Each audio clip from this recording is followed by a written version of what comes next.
cruising just as fast as she can now. And she'll have fun, fun, fun till her daddy takes a T-bird away. Fun, fun, fun till her daddy takes a T-bird away. Well, can't stand her 'cause she walks, looks and drives like an ace. You walk like an ace now, you walk like an ace. She makes the Indy 500 look like a Roman chariot race. Like an ace now, you look like an ace. A lot of guys try to catch her, but she leads them on a wild goose chase. Like an ace now, you drive like an ace. She'll have fun, fun, fun till her daddy takes a T-bird away. Fun, fun, fun till her daddy takes a T-bird away.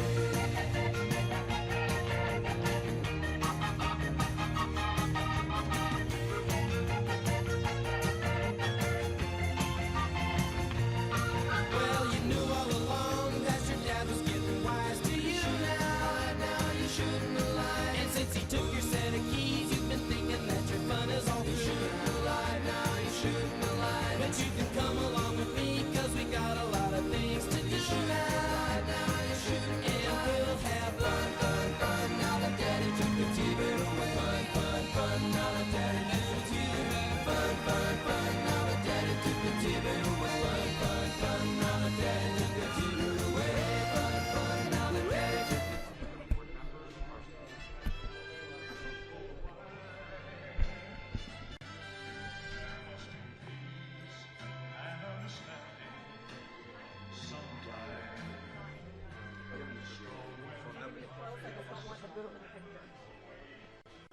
Come right back out here. Yep, perfect.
Test.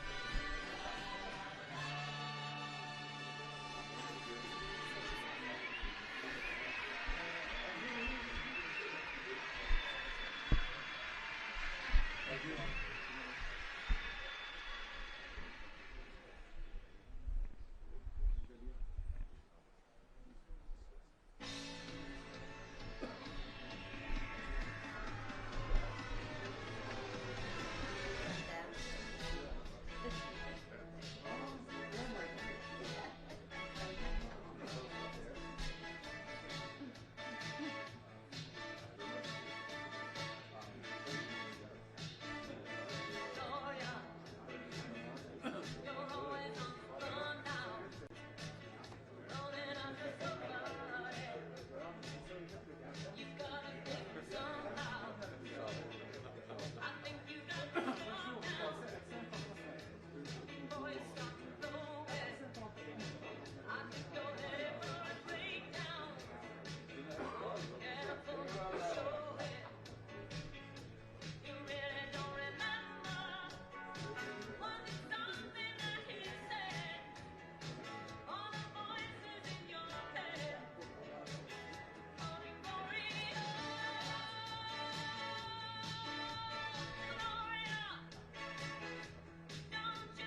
we have to smile.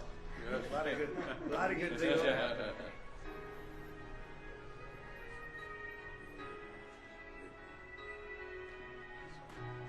Does everybody like the music? Yeah, perfect song. That's good music. Does not steal your songs. Should go to the YMCA. YMCA, yes. That's the only thing with dance.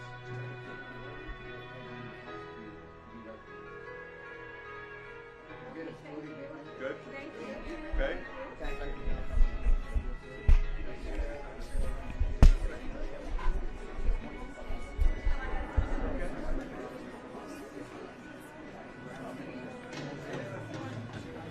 Right.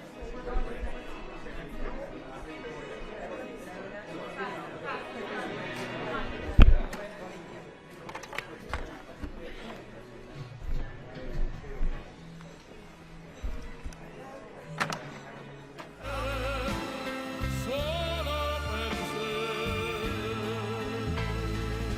He's lost in the wilderness. It's a man's world. He's lost.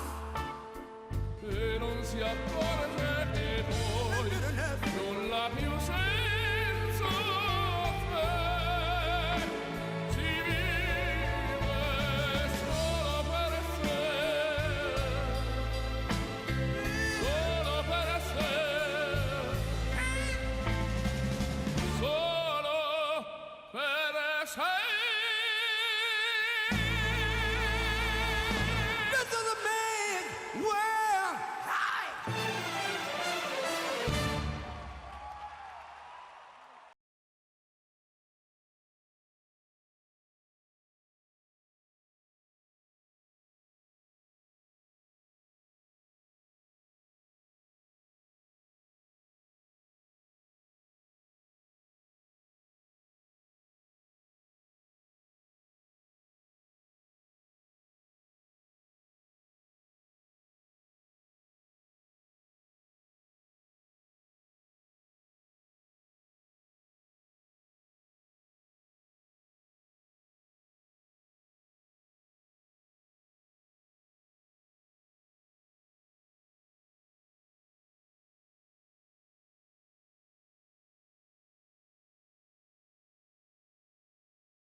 please, please, please.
Don't go. Please don't go. Honey, please don't go. Girl, I love you so. Please, please.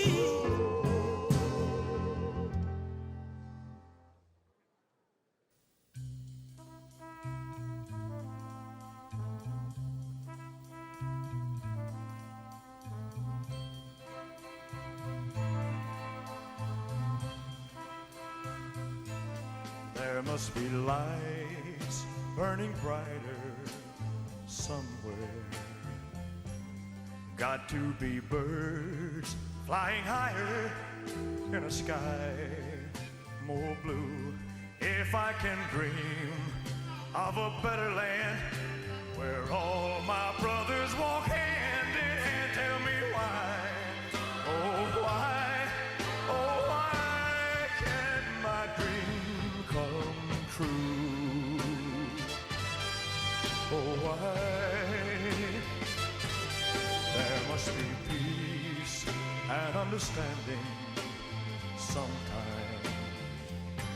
Strong wind of promise that will blow away all the doubt and fear. If I can dream of a warmer sun where hope keeps shining, oh everyone, tell me why, oh why, oh why won't that sun appear?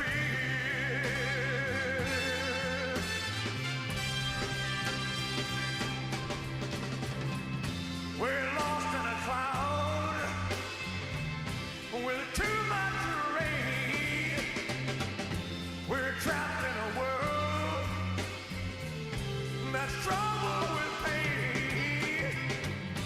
But as long as a man has the strength to dream, he can redeem his soul and fly.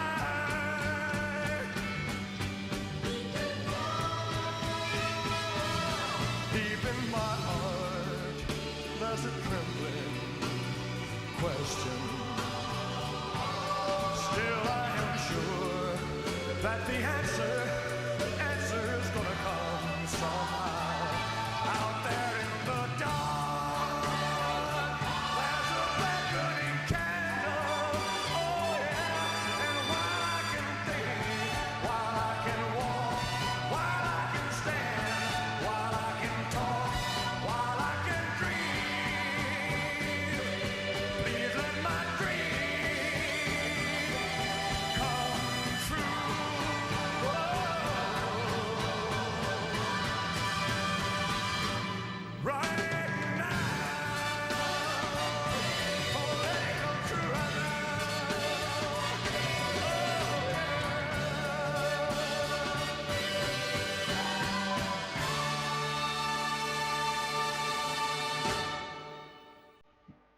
Thank you. Right.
Ladies and gentlemen, please welcome the Vice President of the United States, J.D. Vance, Secretary of State, Marco Rubio, Special Envoy, Steve Witkoff, and the Executive Board Member, Jared Kushner.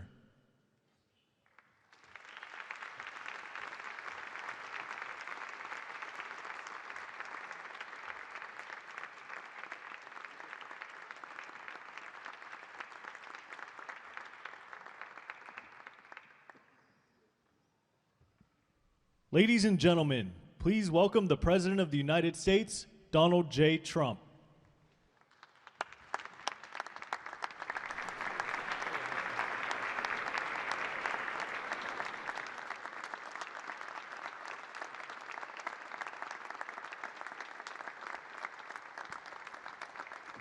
Well, thank you very much. This is a big day, and lots of people watching, and especially from other countries, the leaders of, as you know, the other countries, because we have a large group of leaders, and the ones that aren't here are watching on Zoom.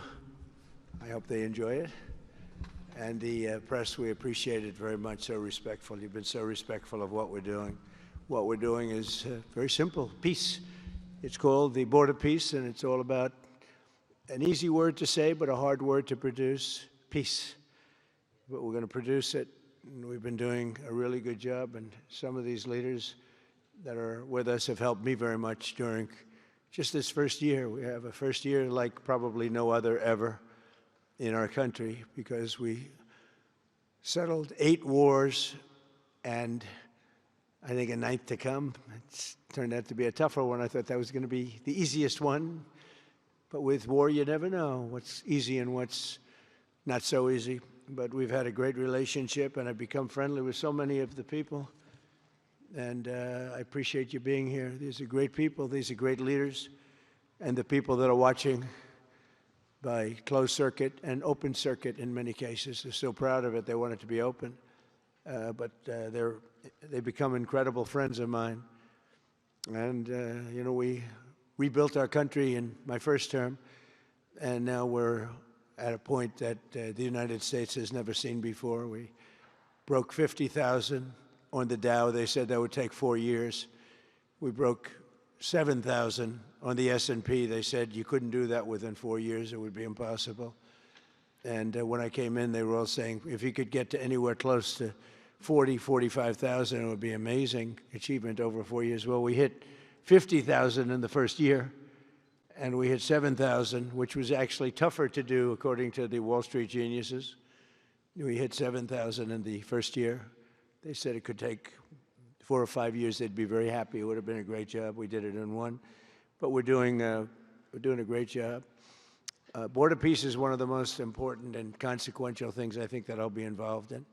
We've been involved in a lot, and really I've been involved in a lot with the people up here. We work together on ending wars with their country. Some of the wars were 32 years long, 32, 34, and a 37. That's a long time, and we ended it in about 2 days, each one of those. But we have some other work to do, and we're getting it done. Gaza is very complex. It's been amazing. I want to thank Steve and Jared for an amazing job. Marco's over there watching. Everybody's fantastic. And JD, what a job. They're all doing this. A team, I think it's the best team ever assembled. And you see that by the results. So today is a tremendous honor to welcome you all to the United States Institute of Peace for the inaugural meeting of the Board of Peace. Very important. I believe it's the most consequential board, certainly in terms of power. And in terms of prestige, there's never been anything close, because these are the greatest world leaders. Almost everybody's accepted, and the ones that haven't will be. Some are playing a little cute. It doesn't work. You can't play cute with me. But they're playing a little bit. But they're all joining. Everybody. Most of them very immediately. A few that we really don't want because they're trouble. Take care of them.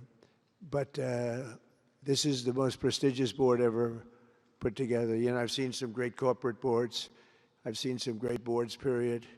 it's peanuts compared to this sport, because we have virtually everyone is the head of a country other than Johnny, but he's the head of soccer, so that's not so bad, right, Johnny? I like your job the best, I think. And by the way, your World Cup has set every single ticket record in the history of soccer. In the history, nobody's ever seen anything like it. The sales are virtually complete. Nobody's ever seen anything, so congratulations. You made a good decision. We did it together. Thank you, Johnny. Great guy. So I want to thank the many leaders and dignitaries who have traveled great distances and lengths for the important gathering that we're at right now. This building was built for peace, and nobody knew what to name it. And then Marco named it after me. I had nothing to do with it. I swear I didn't. I swear. I had no idea. They said, there's a surprise coming. I didn't know that surprise. I thought they were going to give me a lot of money or something, maybe cash. Could always use some extra cash. But I came and they stopped the beautiful beast. I got out very safely, I'm sure, and looked up, and there it said, Donald J. Trump on the building. And when I say that had nothing to do, nobody believes it, and that's okay, but I appreciated it. That was Marco and JD and a group got together and they did that, and I just thought it was very nice. And it makes me work harder. We're going to have to work harder. We're going to have to make this building much more important. It's brand new. They built it for peace, but nobody occupied it. You know, nobody knew what the purpose of it, but the architecture is so beautiful, and it was with the meeting rooms, the reception rooms. It's really amazing. Who would think that it was built without anybody in mind or anything in mind, and then the State Department took it over. They liked it. Marco came over one day. He saw this. He said, this building is great. And he actually claimed it, right? He claimed it. And that's what he does. Where is Marco? I said, Marco, is that true? You claimed this building. You took it away from about 5 groups that wanted it. That was done very quickly, very methodically.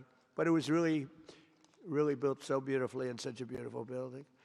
But we worked together to ensure the brighter future for the people of Gaza, the Middle East, and the entire world. I think that the Board of Peace, because it's mostly leaders and unbelievably respected people, but mostly leaders of Middle Eastern countries, countries from all over the world, and they've been very generous with money also.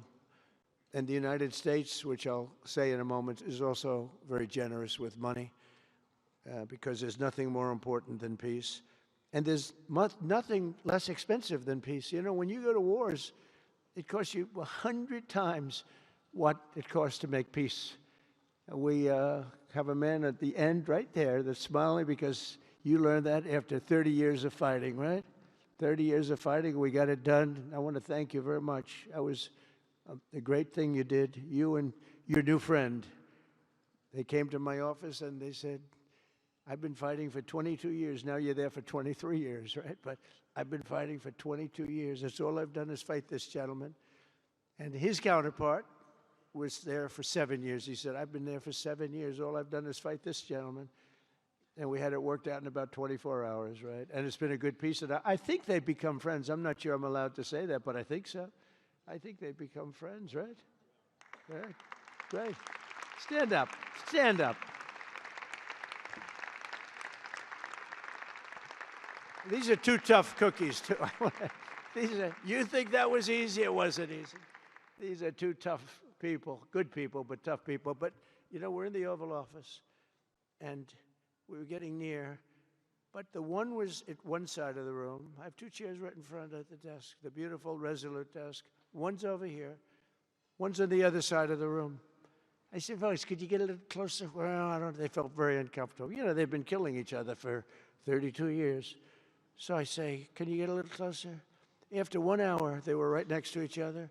We made a deal. They hugged, they signed, and we had peace with 2 very important countries, and I'll never forget it. So they started off a little weak, and they ended up really strong, and you can be very proud of yourselves. It was a beautiful thing to see. Thank you. Look at that. Do you believe it? 32 years. Thank you. Thank you very much. But we're honored to be joined today by Prime Minister Rama of Albania. President, where is President Milei? You're another one, I'll tell you. Where is President Milei? I endorsed him. I'm not supposed to be endorsing people, but I endorse, when I like people, you know, I've had a very good record of endorsing candidates within the United States. But now I endorse foreign leaders, including Viktor Orban, who's here, and others. And I endorse this gentleman, Milei. He was a little behind in the polls. He ended up winning in a landslide. I just endorsed the Prime Minister of Japan. She was in a tight race, but was probably going to win. And she won in the largest number in the history of Japan. So she likes me a lot. But it was an honor, and you're doing great. Oh, look, they're sitting right next, Victor. I think, but ultimately, I think I'm going to end up endorsing. Hey, look, as long as it works, it's okay with me. But the endorsement seems to be working in foreign countries, too, so that's good. But nice to have you both. Victor, nice to have you both. Very proud of you. The Prime Minister of another, really just a great guy, Pashinyan of Armenia. President Aliyev of Azerbaijan. I love saying that name now, you know. At the beginning, it was giving me a hard time. Now I love saying it. It's a beautiful name. I love it. His Majesty, King Hamad bin Isa Al Khalifa of Bahrain. Bahrain. Thank you. Thank you. Where are you? Where are you? He's so rich, he can sit there. He can sit wherever the hell he wants. You know, he could sit up in the corner. He could sit up top. He might take a piece of this building, Marco. He'll take 25% of the building for about $6 billion. Thank you. And you've been very generous also. We appreciate it. Prime Minister Hun Manet of Cambodia. Raise your hand wherever you may be. Because, yeah, hi, how are you? Congratulations. That was another one, right? We did a good job with that one. Prime Minister Madbouli of Egypt. Thank you very much, and say hello to the General/President. Okay. Prime Minister Orban of Hungary, who has my complete and total endorsement for election. Not everybody in Europe loves that endorsement, but that's okay. He does an unbelievable job. He's done an incredible job on immigration, unlike some countries that have hurt themselves, but they're working on it. But I just want to let you know, you have my total and complete endorsement, and I'm putting it out. I already did, but I'm putting it out again. And you're coming up with an election, and I think you should be good. I'll tell you, Milei did pretty well. He was a little down, right? And then he ended up winning in a landslide, so that's pretty good. You're going to do great, Victor. Thank you very much for being here. Appreciate it. You run a great country. A man that I really like a lot he's definitely tough. I don't want to fight him. President Prabowo of Indonesia. Thank you very much. Please, this is a big guy. I tell you, I said, how many people in Indonesia? He said, like 240 million. I said, no, say it again. How many? It's a big country you have. And you do a great job and respected by everybody. And thank you very much for being here. Thank you very much, Mr. President. President Tokayev of Kazakhstan, thank you very much. What a country that is. It's a wonderful country and a rich country, in case anybody has any question. We have some very rich people here today. President Osmani of Kosovo. President, thank you very much. Great job you're doing, too. Thank you very much. Prime Minister Sharif, I like this man, of Pakistan, because there was some fighting going on when I got to know him, and your Field Marshal, General, great general, great Field Marshal, a great guy. And I got to meet the Prime Minister. And he said in front of our Chief of Staff, Susie Wells, who's right here, he said, you know, nobody knows this, but I believe that President Trump saved 25 million lives when he stopped the war between us and India, right? You made that statement? I said 25 million lives, could have been much more, actually. But it was really a beautiful thing. You said that in front of a group of people they walked out. They don't think about it, but you're talking about that kind of lives. That war was raging. Planes were being shot down, right? And it was Pakistan and India. And I got on the phone with both of them, and I knew them a little bit. I knew Prime Minister Modi very well, actually. But I got to know Pakistan through a little trade. They were trying to make too good a deal, and I got a little upset with them. And in the end, they got what they wanted, right? And they made a good deal. And I got to like them, the Prime Minister, the Field Marshal, who's a tough man, good fighter, right? Good, serious fighter. I like good fighters, actually. And when I heard that they were fighting, I picked up a certain newspaper. I won't tell you which one, because it's fake news generally. But I picked up this newspaper, and I saw that Pakistan and India were really going at it. And then it got worse and worse, and many planes were shot down. It was all out. And I called them, and I said, listen, I'm not doing trade deals with you two guys if you don't settle this up. They said, no, that has both of them. They didn't want to do that. I said, no, it has to. If you don't do it, I'm not doing a trade deal. We're not doing a trade deal. And they do a lot of business with the United States, and they sort of softened up all of a sudden. And all of a sudden I read where there was a little bit of a pullback by one, then the other, and all of a sudden we worked out a deal, right? But I said, if you fight, I'm going to put 200% tariffs on each of your countries, which essentially makes you not allowed, you can't do any business. One of them, I won't say which one, said, no, can't do that. They both wanted to fight. But when it came to money, it's nothing like money. When it came to losing a lot of money, they said, I guess we don't want to fight. And we solved that deal in 2-3 days, right? And we did. We said, these are two very powerful nations. These are two nuclear nations. And I don't want to say what was going to happen, but, bad things happen. So, Prime Minister, I want to thank you, because that was a very big deal. People have no idea. A lot of them say, oh, well, they weren't fighting. They were fighting. 11 jets were shot down, very expensive jets.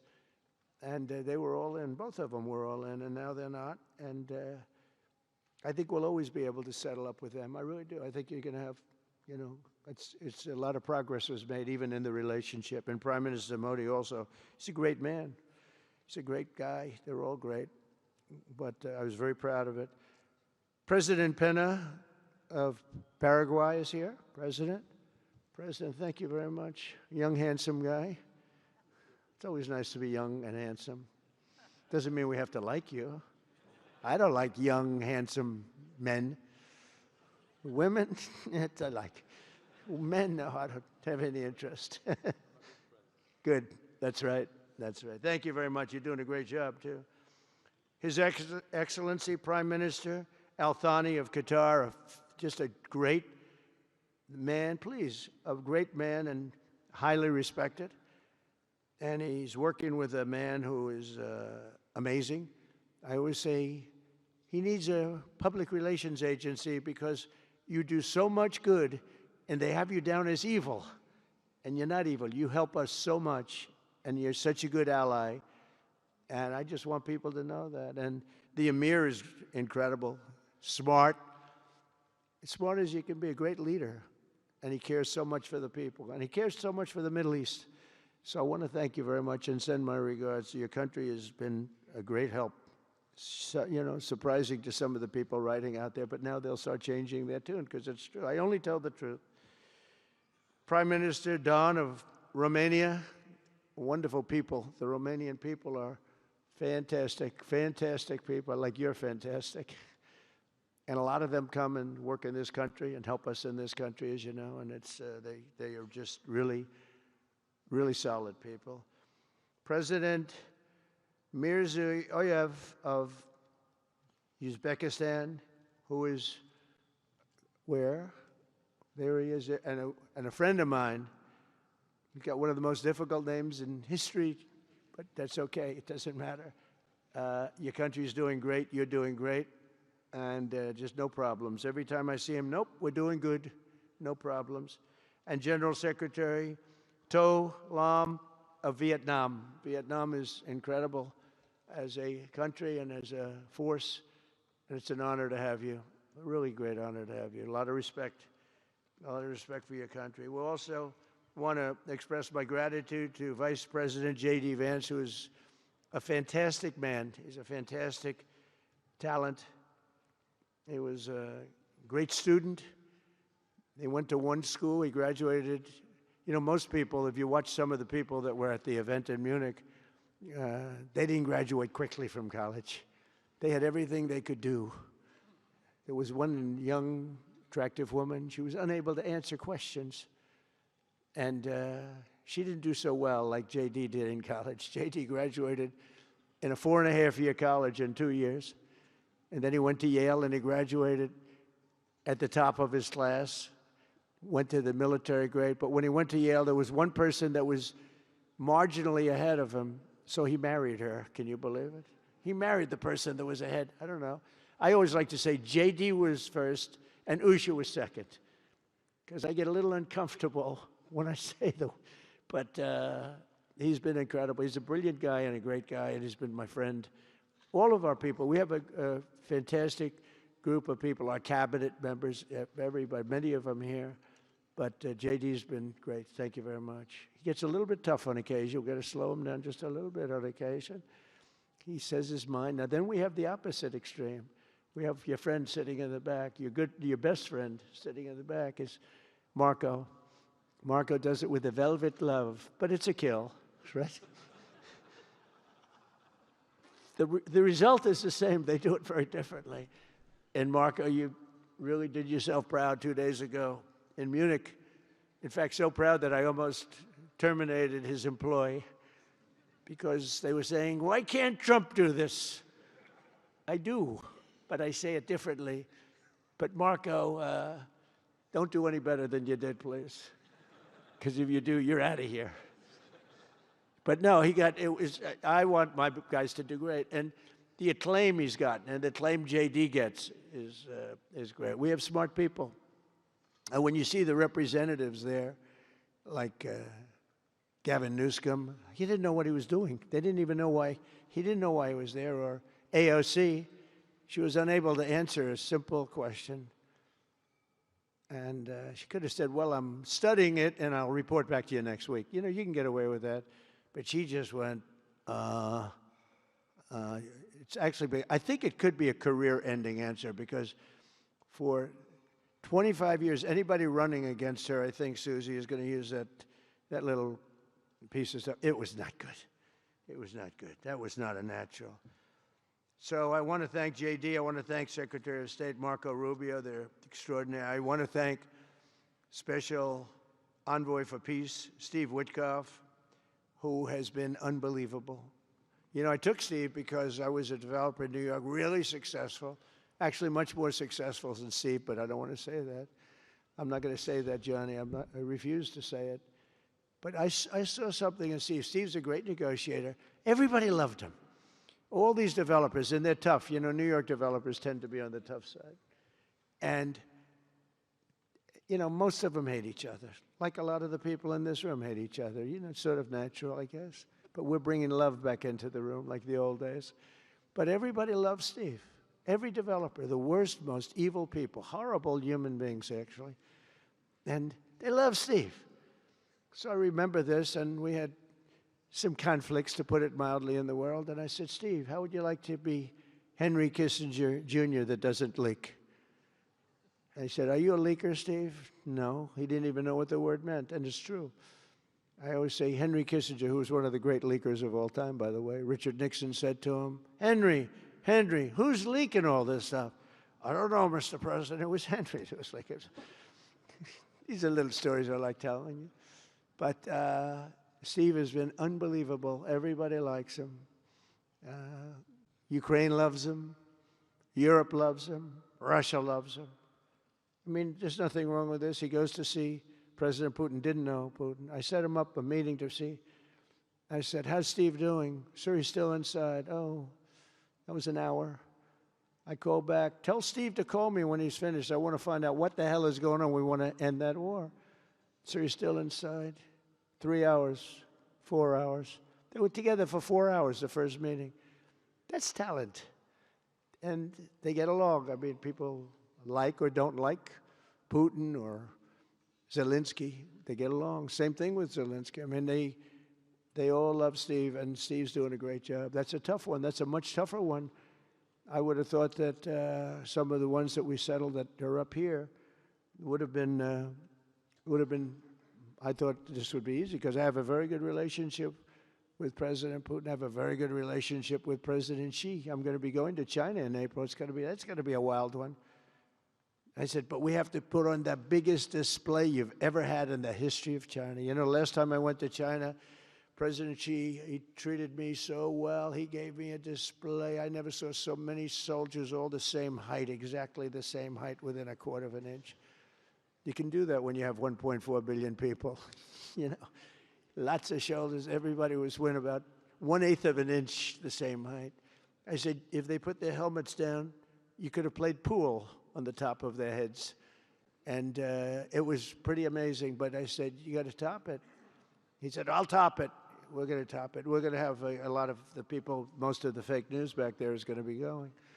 So we have, Steve has done a great job. And then a little bit later on, we brought Jared in. Jared was responsible for the Abraham Accords, which is incredible. Nobody else could have done that. A very smart guy. And we're making Jared an envoy also, envoy of peace. They're both envoys of peace. And you couldn't get two. I tell you what, I watch these two guys.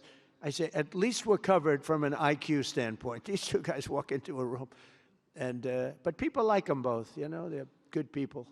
And they like them both. And they've had some very good meetings. They've had some very interesting meetings having to do with, as you know, Iran is a hot spot right now. And they're meeting, and they have a good relationship with the representatives of Iran. And, you know, good talks are being had. It's proven to be, over the years, not easy to make a meaningful deal with Iran. We have to make a meaningful deal. Otherwise, bad things happen. But we have to make a meaningful deal. But they have a great relationship with the representatives of Iran. They have a great relationship with the other one that they're really working on now. Because so many of these, I mean, as an example, Kosovo, Serbia. I did that one. Could you stand up if any of you guys are, when you're here, just stand up for a second. Kosovo, Serbia. Stand up. What a job. Thank you very much. We appreciate it. So good. And you're getting along. And when you don't get along, you'll call me, and we'll get it solved, right? We'll get it solved. Thank you very much. Really good. And then again, Pakistan and India. That was a big one. And just, I think you should actually stand. Come, please. Stand just for a second. Pakistan and India, thank you very much. And I spoke to Prime Minister Modi. He's excited. He's watching us right now. Egypt and Ethiopia. We're going to get that. You know, there's a little dam that got built. Little dam, like maybe the largest dam in the world. Built and financed, of course, by the United States brilliantly. And having a little trouble getting water to the Nile. That's a tough situation, but we're going to get that solved. Armenia and Azerbaijan, we talked about. And again, thank you, fellas, very much. Great job. Great job. Thank you. Cambodia and Thailand. So incredible what you did, that you got together and it all worked out. They're watching right now on closed circuit. Thank you very much, and thank you. That was a big one, Cambodia and Thailand. These are nasty fighters, I have to tell you. These fighters are nasty. Now we talk about, you talk nasty fighter, you're nice guys compared to this. Congo and Rwanda. That was, and we've got them pretty peaceful. There's little flare-ups every once in a while. I'll get a call once a week. Sir, there's a flare-up in the Congo again. We'll get it straightened out, right, Susie? We'll get it straightened out. And Israel, as you know, with, you could say Israel in numerous countries if you want to really know the truth, but Israel and Iran, and we'll see where that goes. But when you think of Israel, we've done the biggest thing of all. We have peace in the Middle East right now. That's bigger than people said it couldn't be done. For 3,000 years, they've been talking about Middle East. They said it couldn't be done. And you look at what's happened in Gaza. And one of the keys to it was when we took those beautiful magnificent. We just ordered 22 more of them, updated model. The B-2 bombers are incredible. I never understood the B-2 bomber. I'd watch, it's a wing, and I've never quite understood that, Johnny. I'd look at it, I'd say it was beautiful, but what does it do? It carries very big bombs. And it went into Iran, and it totally decimated the nuclear potential. And when it did, when it decimated that, all of a sudden we had peace in the Middle East, because there was a black cloud hanging over the Middle East, and if that wasn't done, that cloud would have been there. And countries like Saudi Arabia, countries like Qatar, countries like, nobody could have signed. You would have had that threat. Nobody could have had, you couldn't have had peace in the Middle East. So now we may have to take it a step further, or we may not. Maybe we're going to make a deal. You're going to be finding out over the next probably 10 days. But this meeting today is proof with determined leadership, nothing is impossible. When I took office, the war in Gaza was raging with thousands of people being killed and no end in sight. Today, thanks to unrelenting diplomacy and the commitment of many of the great people in this room, we have 59 countries signed up on Gaza. Think of that. We have, it's amazing. But all the people, many, really so many in this room, the war in Gaza is over.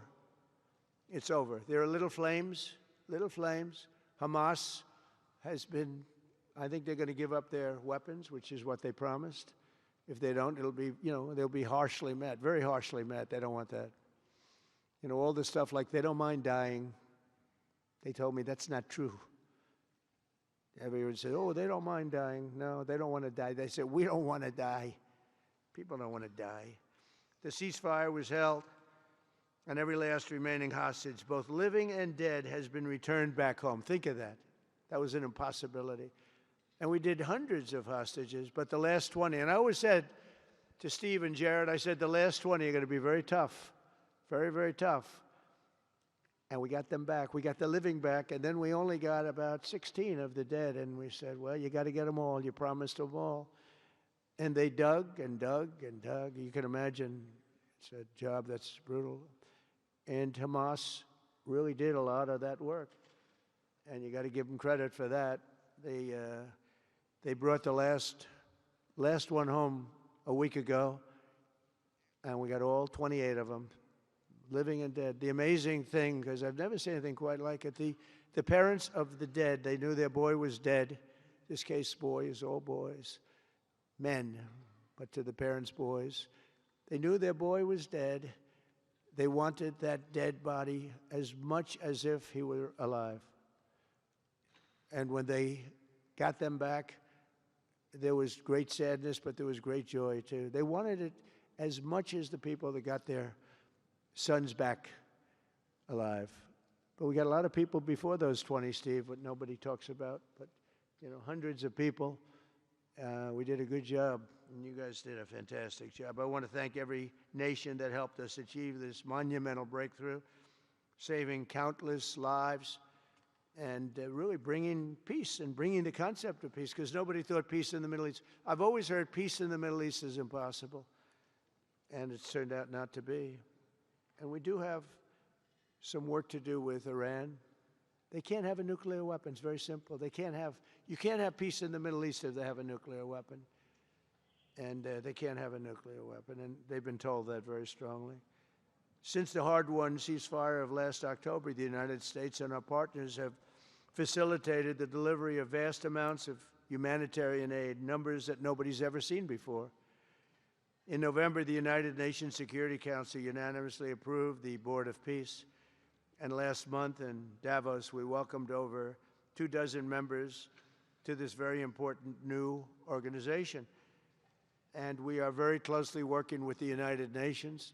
In fact, I'm going to speak to the Secretary General in a little while. He's a good man. And I've had a good relationship. Other than in my last speech, they did turn off my teleprompter. I got up there. My teleprompter didn't work. I'm sitting in front of all of you people and more. I had no teleprompter. I knew I was in trouble because I'm walking up. The teleprompters are over here. I had the most beautiful speech ready. I was all set to knock them dead. First, I had an escalator that stopped. You know that. It's going up. Boom. It's lucky my movie star first lady was in front of me because I put my hand on a certain part of her body, and I was able to stop my fall. Otherwise, because she had no trouble. I said, boy, that was a very sharp stop, Johnny. So I said, that was strange. I've been on a lot of escalators. It's never happened before. Usually it stops very slowly. This was just boom. But our first lady was right in the proper location for me. I'm waving to people, and she was holding on a little tighter. She knew what was happening. She did. She said, that's a very successful movie out right now, like #1. Can you believe this? And she's a big movie star. And I always say it's trouble because I always say there's not room in one family for 2 stars. I told her that. We can't have 2 stars in one family. So I don't know what that means, but it's not good. But it is good because we're proud of her. She did people in the United States love the First Lady, and she did the movie, and it's become the biggest selling documentary in 20 years. Can you believe? The theaters are all packed. Women especially, they go back and they see it 2 or 3 times, 4 times. But together we're committed to achieving a Gaza that is properly governed throughout. The whole area is going to be, so many countries that have really nothing to do with the Middle East, but they're maybe somewhat close by.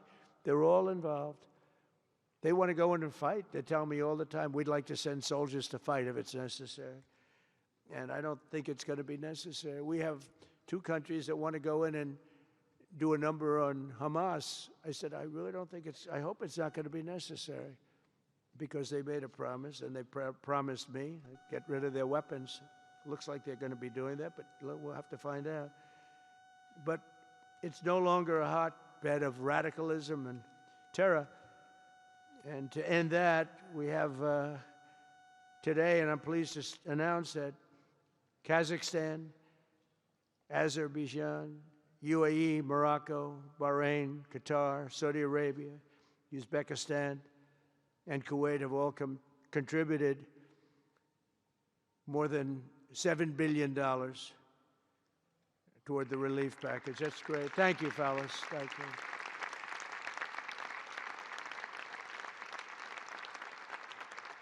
And many more are contributing too. So the numbers are, this just started. This is our first meeting. But every dollar spent is an investment in stability and the hope of new and harmonious. It's a region that's so important. It's so vibrant. It's so incredible. The people are so incredible, but we want to have a harmonious Middle East. The Middle East is amazing. So many friends in the Middle East. They're so smart. Sometimes they're too energetic. That's the problem. A lot of people aren't energetic. Sometimes they're a little bit too energetic. These are great people. The world is now waiting on Hamas, and that's taking place. And it's the only thing that's right now standing in the way. We have Lebanon with certain things that we're working on that are very important. We have to solve the problem of Lebanon, but it's relatively small in terms of what's been done. And again, the key was getting rid of the nuclear potential, because Iran would have had a nuclear weapon based on everything we found out since within 1 month. We can't let that happen. So many of our friends in Europe are attending today, and we're eager to have them become full members. They all want to become full members, and we've had a great response from Europe.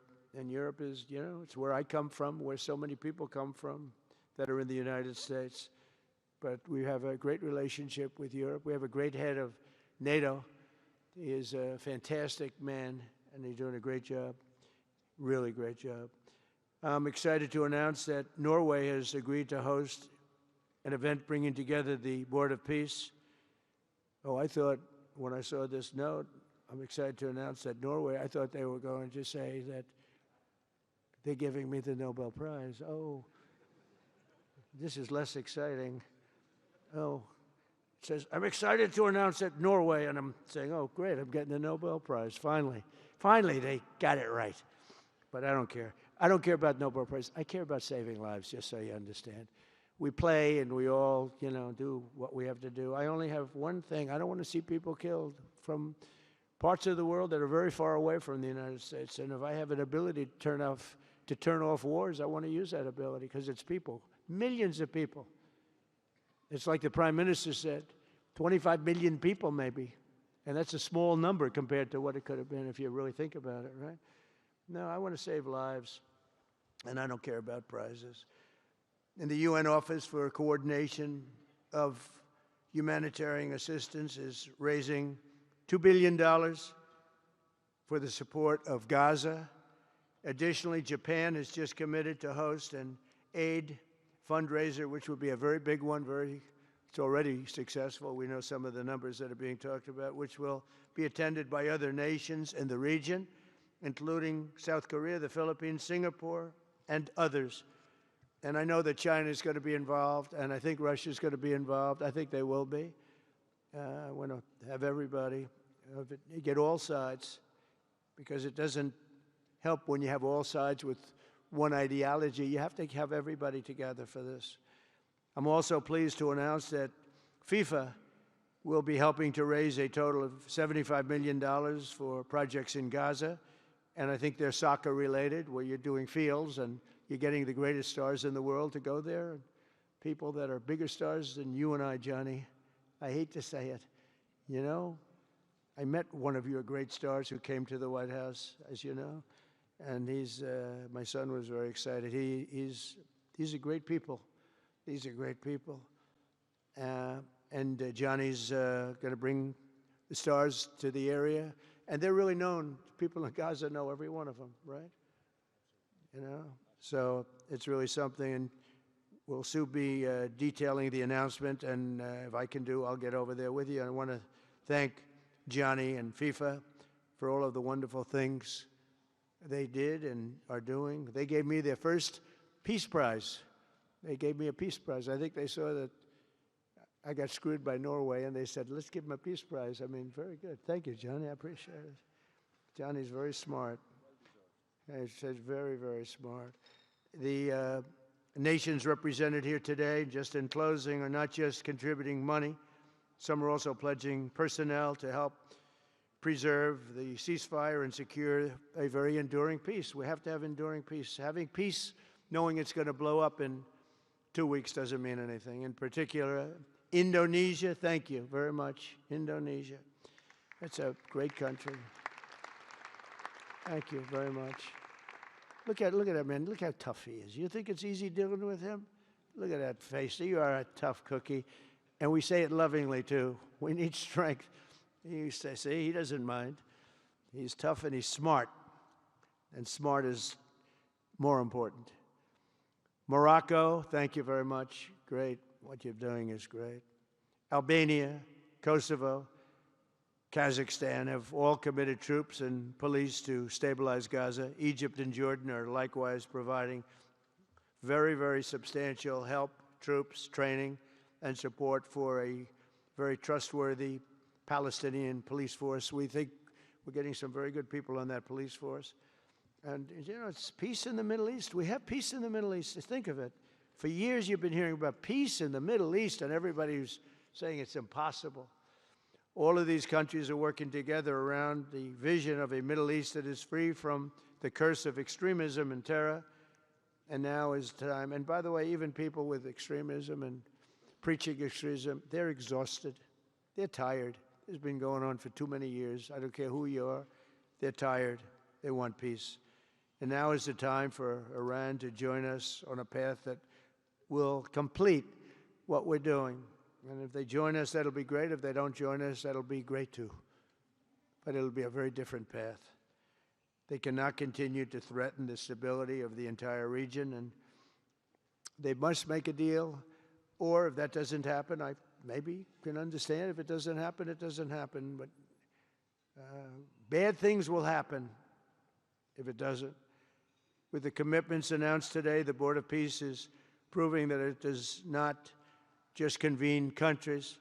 It devises and implements, and real solutions happen. We've come up with solutions. This is so little talk. This is very little talk, all action. First time, it was always talk in the Middle East. People would talk about peace in the Middle East, and then they'd go home and they'd never even think about it again. Nothing would happen.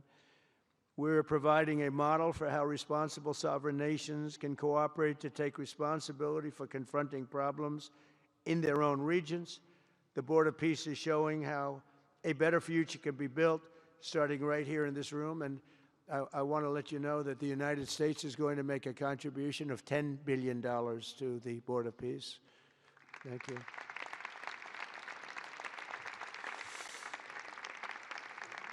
And we've had great support for that number. And that number is a very small number when you look at that compared to the cost of war.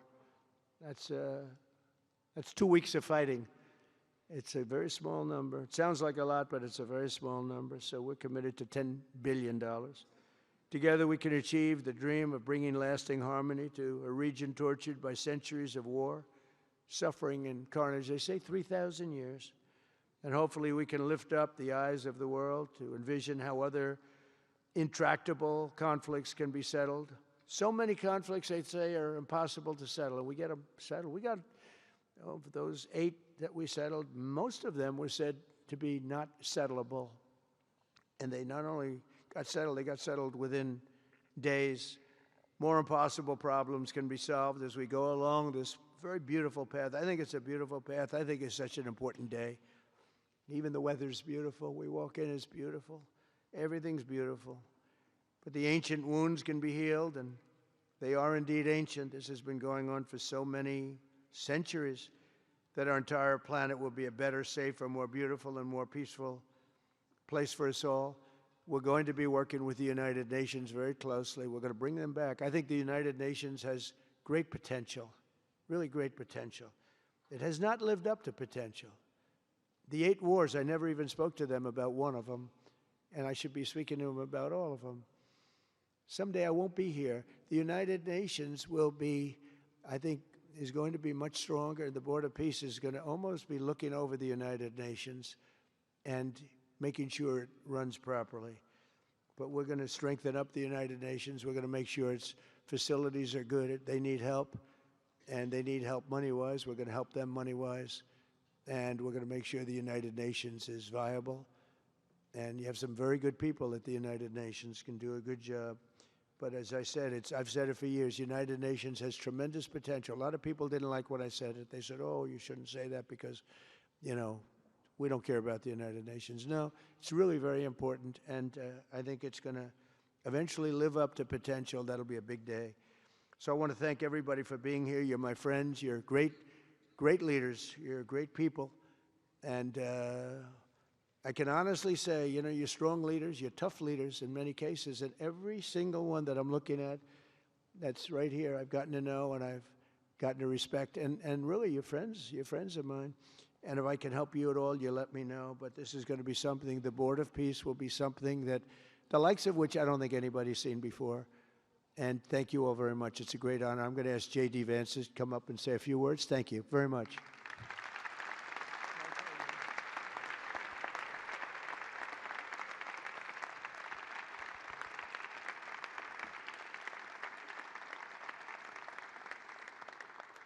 Well, thank you, Mr. President, very much for your leadership, but also for the kind words about me personally. I knew exactly what I wanted to say, but then after the President said that I was so smart and that I didn't want to repeat our Congresswoman who froze for 20 seconds over in Munich, now I'm tempted, sir, just to freeze for 20 seconds and just stare at the cameras, and maybe they'll say nice things about me like they do about Congresswoman Cortez. But I have 3 very brief messages. First of all, to the President of the United States, but to the entire team, to Marco, to Steve, to Jared in particular, who've done such an incredible job. I think what this Board of Peace represents is a recognition that if you actually have a President of the United States and a team that's committed to diplomacy, it can actually work. When I look at what happened to Israel on October the 7th, all those innocent people who were murdered, the fact that you had all of these hostages, and of course, a terrible war that came from it, I remember thinking to myself, how is it ever going to be possible to get these hostages home safely, to make it possible for the people of Gaza to actually have a reasonable future, but also to ensure that Israel is never attacked again? It turns out the answer was you just needed a president who was committed to the effort and committed to the work, and that's what we had, thankfully, under the leadership of this president. And you got to make peace, but then you have to make the peace stick. And that brings me to my second point. That's what the Board of Peace, I think, is fundamentally about, is making the peace stick. And it's an incredible thing that you guys have all done. So to all of the leaders gathered here today who are investing in the future, who are investing in peace, we're grateful to you. We're grateful for your partnership. And in particular, I think to the President of Azerbaijan and the Prime Minister of Armenia, who I just saw last week, thank you all for making it possible and for showing what real leadership can accomplish. When you set aside weapons and killing and destruction and invest in your people and invest in prosperity, it can create great things. So thank you both for what you did. I think it showed great leadership. And finally, to the American people, I think it's important that the American people recognize why we're here today. And the reason that we're here today is, yes, to save lives and yes, to promote peace, but this creates incredible prosperity for the American people. The countries represented here represent trillions of dollars of investment in the United States of America that would not have been possible without this president's leadership and advocacy for peace. The economies here represent millions of American jobs of people who are receiving products built in American factories and made by American workers would not be possible without a focus on peace. So, Mr. President, while I think this is great for the world, I also think it's really, really great for the United States of America, so we're looking forward to the partnership. With that, I want to turn it over to the MC for the rest of the program, and that is our great press secretary, Carolyn Levitt. Thank you.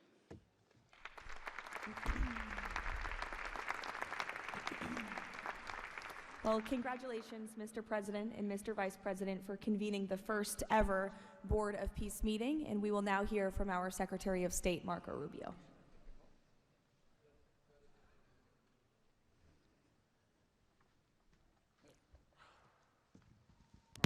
I'll be brief and to the point. We want to talk a little bit about the strategic vision of this organization and begin doing so by first acknowledging that we are here today because the President of the United States, Donald J. Trump, has both an ability and a willingness to use the power of his office to think outside the box. And that's why we're here today. This was a very unique crisis in Gaza, one that the existing international institutions could not solve or figure out. It needed a very specific type solution that required the partnership of all the nations that are here, including those that are here on an observer status. And we appreciate you coming today and being a part of this as well. And that's the point I want to drive home today. And soon you'll hear from Steve and Jared, who, by the way, deserve an incredible amount of credit for pulling this together and working countless hours and traveling all over the world. They truly deserve our appreciation and thanks for the work they've put in under the leadership of President Trump to make this possible. This Gaza situation was impossible to solve under orthodoxy, under existing structures.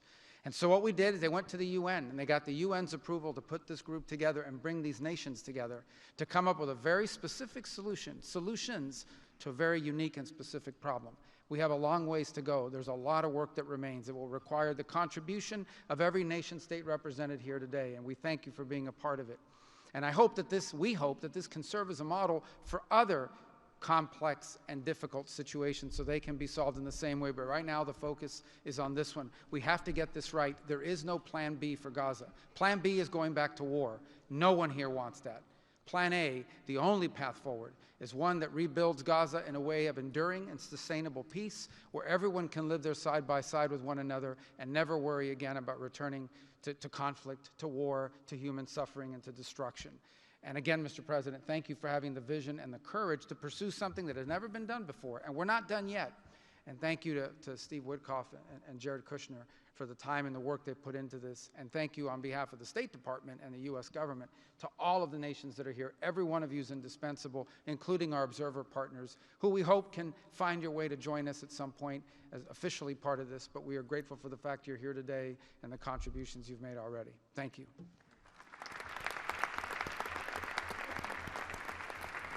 Thank you, Marco. We will now hear from our special envoy, Steve Witkoff.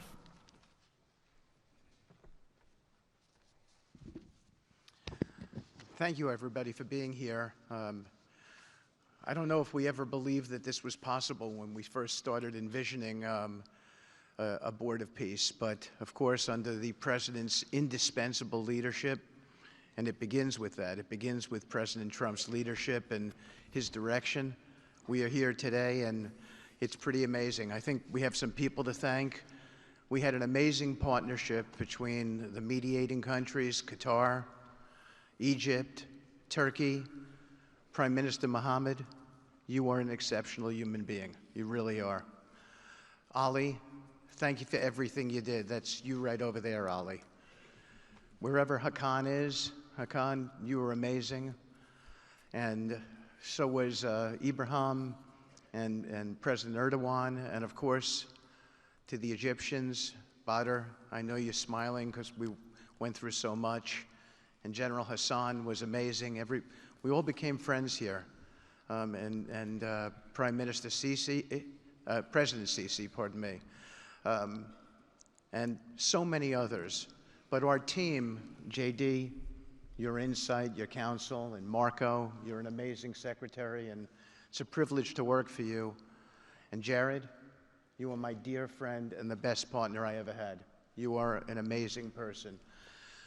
But Mr. President, it is my greatest honor to work for you. It is the blessing in my life. I've had many blessings. I don't have to be a practicing lawyer anymore, but this is my greatest blessing. But I also have to mention one other person who is important to this discussion. Oh, the Israelis, I forgot. Prime Minister Netanyahu. Without him, much wouldn't have been accomplished as well. And that's really important that we acknowledge him here today, and Ron Dermer. But a person who doesn't care much about the acclaim we have to acknowledge too, and that's you, Susie. Because I would come back and you would say to me on every trip, what can I do for you? This matters. And you are an inspiration for all of us. So I thank everybody, and let me get on to, am I going on to the next slide? Sure. Caroline? Sure. Okay. So with regard to the hostages, we're here today, again, I say it, I know it sounds redundant, but we're here today because of President Trump. Without him, none of this was possible. There were 251 hostages. 168 came out alive. 83 bodies were returned to their families so that they could grieve and remember their loved ones like in a normal way, in a way that brought their families together. So that was just as important. This was a monumental effort, and I want to tell a story about the president. Every time a hostage family came to visit with us, they were not on the president's schedule. I would walk down to the Oval Office, I would tell the president that there was a hostage family here, and he would say, Steve, bring them up. Every single time.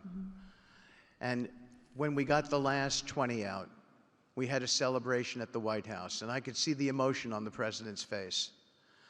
And he came up to me and he said to me, I have to tell you, this is my 5th year in the Oval Office, and I don't know that I've ever had a more special time than this moment with these people, seeing them come home.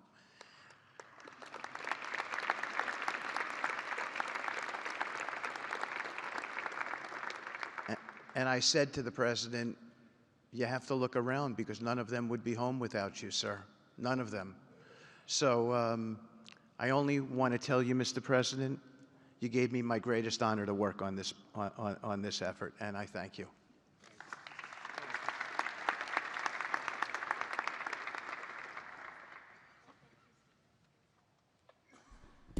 Thank you, Steve. Now you're going to hear directly from the team that has been tasked with implementing President Trump's 20-point plan for Gaza, beginning with our ambassador to the United Nations, Mike Waltz. Thank you, and thank you, Mr. President, Excellencies. First, let me wish everyone a happy and prayerful Ramadan. Thank you so much for joining all of us today. Mr. President, Excellencies, bottom line, humanitarian aid has absolutely surged since the Gaza war ended. Our Central Command, our great military, is working together with Israel, with the UN, so many countries here to coordinate the aid, to make sure there's deconfliction. Over 70 countries now are participating in our Civil Military Command Center, and here are the results. Aid is up. 4,200 aid trucks have entered Gaza each week for 13 consecutive weeks, the longest stretch of high-volume assistance to Gaza in years. Diversion is down significantly from prior to the ceasefire, with less than 1% diverted this month. Food supplies are way up. We are reaching the full 2.1 million Gazans with aid, up 5 times from the delivery levels before the ceasefire. The percentage of households experiencing severe hunger has dropped from about 30% to down to 1%. As of this past February, drinking water has doubled and child malnutrition has been cut in half. If we could go to the next slide. Mr. President, only under your leadership and this great team could we bring together the United States, Israel, Egypt, Jordan, the UAE, the United Nations agencies. Mr. President, bottom line, like you, this is a board of action, not a board of endless talk or speeches, and these results are a true testament to your leadership and the leadership of this great team. We are saving lives, and it's an honor to be a part of it. Thank you, Mr. President. Dr. Ali Shaith. It is my honor to be here representing the National Committee for the Administration of Gaza. Thank you, President Trump, for your leadership, for your continued efforts. A new governing authority is now in place for Gaza, with a clear mandate and a clear commitment to establishing development and stability. However, we are operating in extremely difficult conditions. Large parts of Gaza Strip are severely damaged, destroyed actually. Humanitarian needs are acute. Law and order remain fragile. This is not normal operating environment, President, which is precisely why discipline and prioritization matter.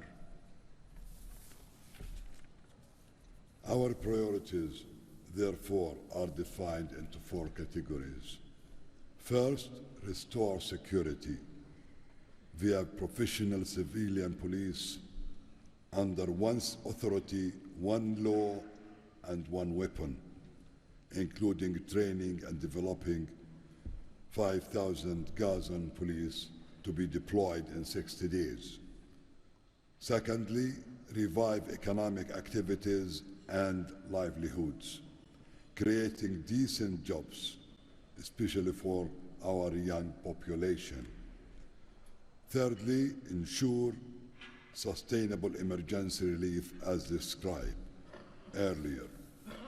Fourthly, restore basic services including electricity, water, health and education, and last but not least, is access and movement. Our mandate is simple, President, step by step to build the foundation for lasting peace, dignity and prosperity for the people of Gaza. And this is where we count on your continued leadership and support. Blessed the peacemaker. Thank you.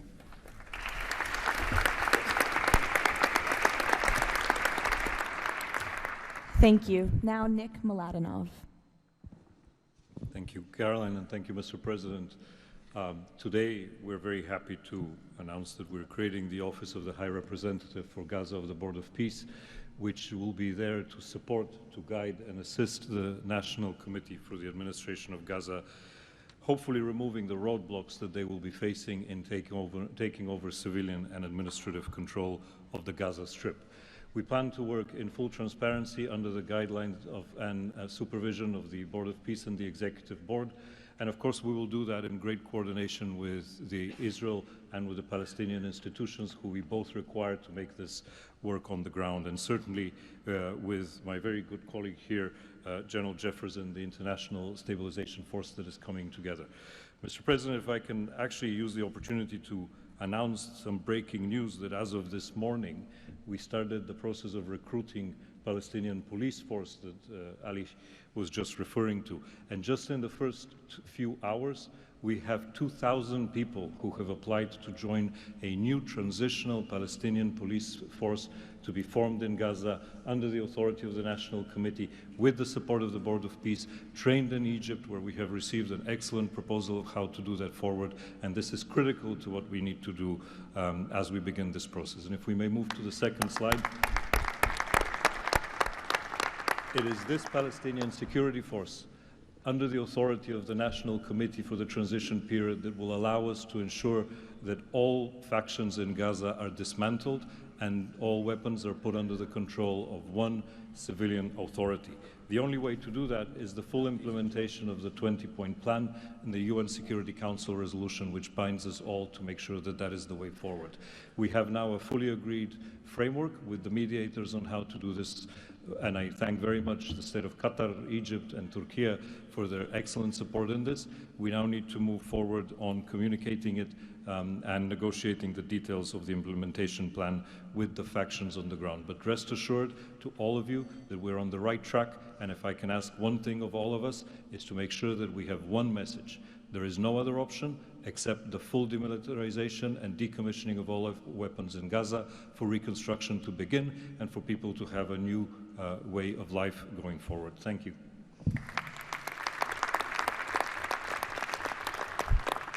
Thank you, Nick, and congratulations. Now, Major General Jasper Jeffers.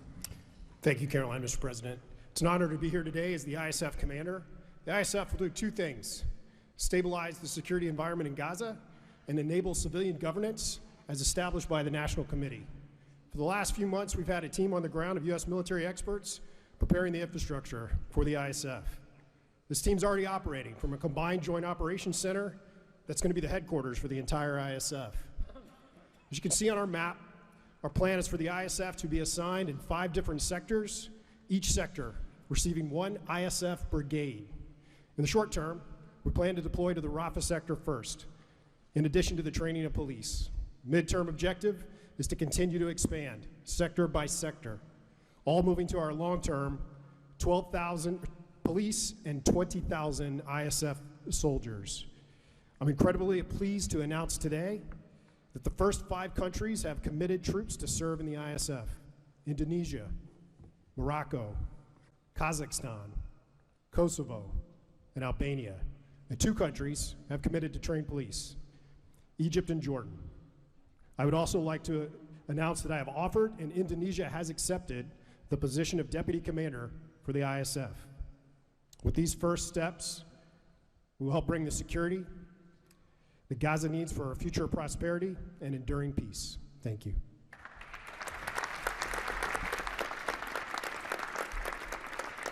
Thank you, Major General. Mr. Tony Blair. For decades, Gaza's governance has been characterized by extremism, corruption, ineffective institutions, and the complete absence of a route to prosperity for the Gazan people. Yet, as President Trump recognized, its potential has always been vast. 25 miles of Mediterranean coastline, proximity to great regional and global markets, and a young, dynamic population with a median age of 19. So today we set out profound changes necessary to rebuild Gaza for Gazans. Gaza not as it was, but as it should be, including its governance. Effective public institutions serving the people, a business environment where enterprise flourishes, an education system educating the young for tolerance and achievement, and a tech-enabled society making the most of the digital revolution. This is a vision of Gaza as part of a Middle East at peace, not a phony piece of declarations no one means and agreements no one intends to keep, but a genuine commitment to a region where, whether you're a Muslim, Jew, Christian, of any faith or none, you can rise by your own efforts and feel your government by your side, not on your back. That is the vision behind President Trump's 20-point plan for Gaza, and it remains the best, indeed the only hope for Gaza, the region, and the wider world.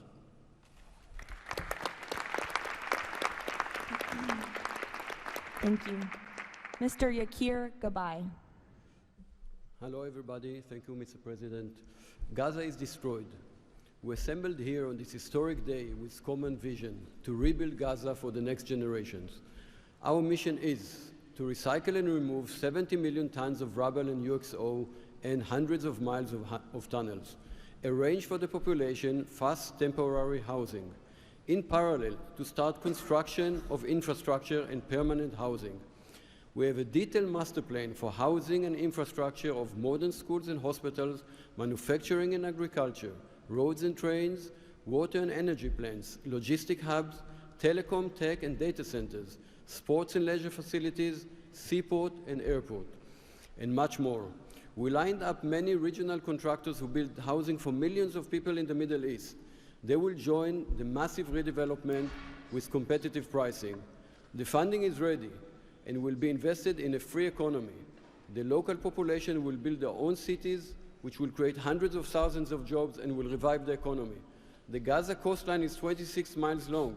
It can be developed as a new Mediterranean Riviera with 200 hotels and potential islands. The value goes to the Gazans through the Gaza Sovereign Fund. This plan is all subject to a full disarmament of Hamas. Thank you very much. Together we will make this vision into a reality.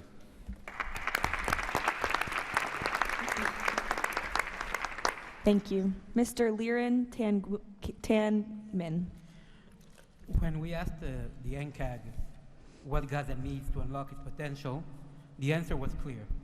Reconnect Gaza to the world, digitally and economically, and replace corruption with an open, tax-free system.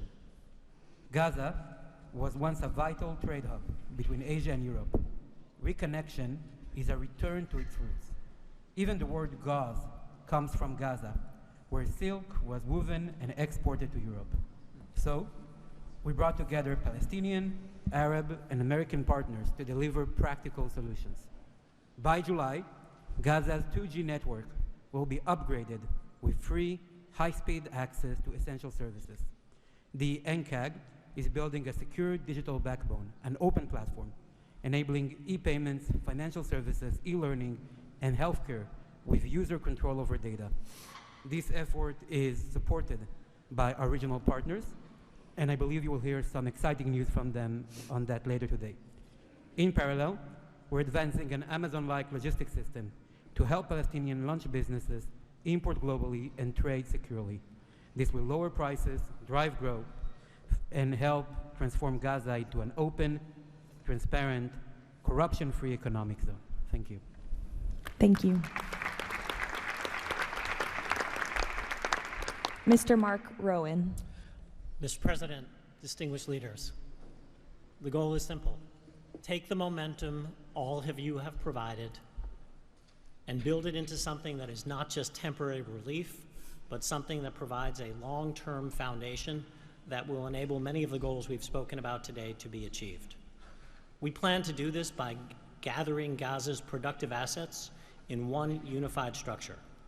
This will allow independent, professional, conflict-free management of the resources to benefit the Gazans. This will also enable expeditious planning and zoning and not fragmented projects that do not contribute to an economic whole. The potential here is tremendous, but it has to start somewhere. The start is in Rafah, where, as you heard, that will be the first place security is deployed. The plan is 100,000 homes for 500,000 residents plus $5 billion of infrastructure. Over time, 400,000 homes for the entirety of the population with more than $30 billion of infrastructure. Let me put it in financial terms.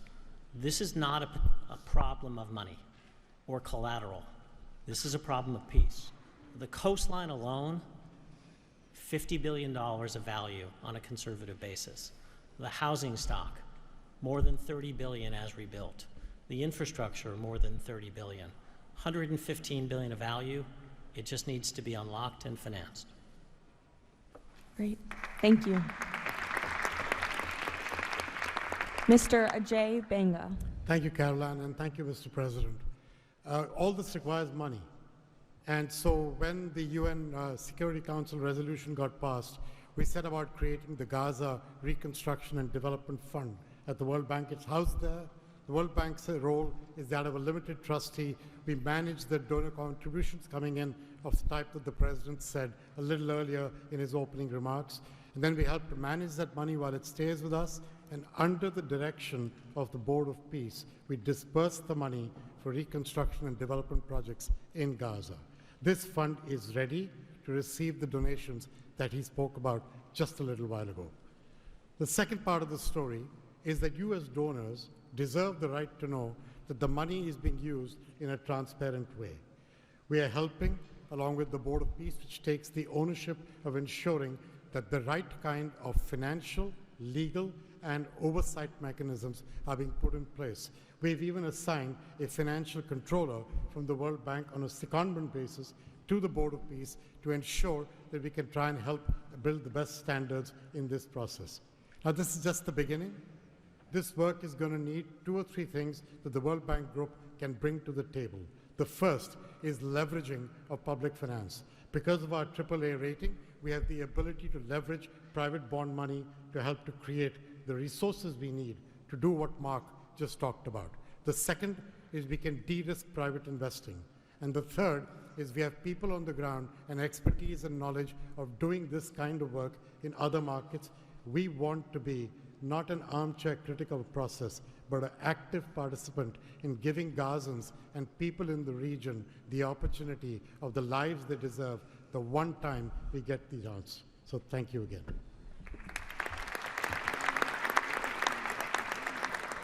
Thank you all for your tremendous work. Before we turn it over to many of the distinguished leaders who are here today, we are going to hear from Mr. Kushner to talk about the future of the Board of Peace. Thank you, Caroline, and thank you, Mr. President, Mr. Vice President, Secretary Rubio.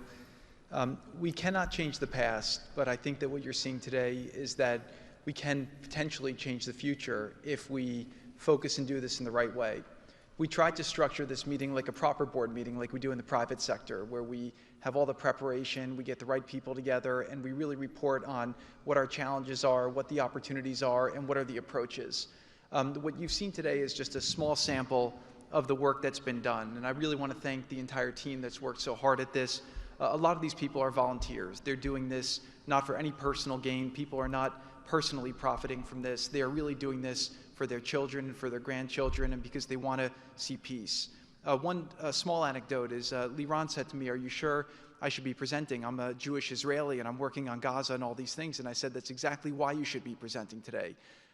If Jews and Muslims work together, Israelis and Palestinians with Americans and English and Bulgarian and people from all around the world, then we can kind of join on a common goal, which is peace and togetherness, and that's really what we've done. I want to thank President Trump. I remember working with you on your first foreign policy speech in 2016 that you gave at the Mayflower Hotel, and at the time, those ideas were considered to be very, very radical. What I saw as somebody who didn't have any foreign policy experience were just common sense ideas. Why can't the world be better? Why can't there be peace? Why can't there be more prosperity for all people in all ways? And I think over the last decade, you really have changed the way that the world thinks about a lot of these things. And I think that this organization is bringing a new approach and new ideas and new people together in order to effectuate it. I'd really like to thank all the countries that joined on very early. I see this as a very self-selecting group of countries that really believe that the future can be different and wanted to join in partnership and put their reputations and their resources and their time and their ideas on the way to say, these are the challenges we're putting into that we're solving in our own countries. We want to come with new ideas because we've achieved success and we believe that the world can be better in that regard. So I don't have to go through these slides in great detail, but we've secured today, even without the president's amazing commitment, over $7 billion. As Mark said, we don't really have a resource issue here, although we are going to need everyone's support. We just need to be executing and doing this in a good way. We've dealt with the humanitarian issue. We've returned the hostages.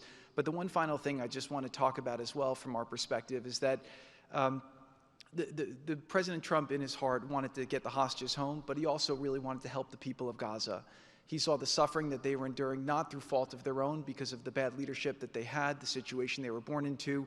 The war was a horrific, horrific situation. And I think through this process, thanks to Ali and the committee, we are now here to fully support the committee. We are here to help the people of Gaza, to lift them up and give them every opportunity to succeed. And we really see this as a partnership with them and with the Israelis to see if we can create an environment that can be peaceful, that can be functional, that can offer people the opportunity to really live a better life. And I think you've seen some of the work today, and hopefully we'll be successful. Like I said, the last one, failure is not an option, and we have to really push forward and keep finding ways to succeed with this. So really thank you, President Trump, Vice President Vance, and Secretary Rubio, and obviously Steve, who's been, like he said about me, I feel just about him.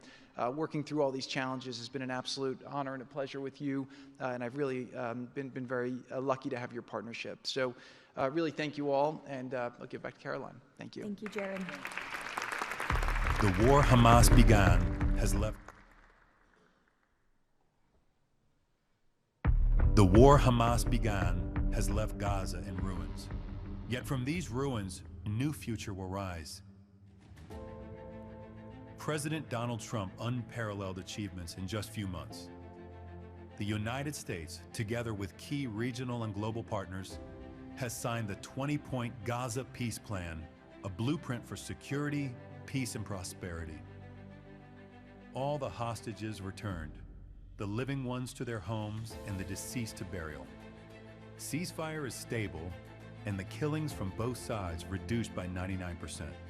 The United Nations Security Council approved the establishment of the Board of Peace chaired by President Donald Trump, a governing body dedicated to providing security, infrastructure, and homes for Gaza's people, ushering in the new dawn for Gaza.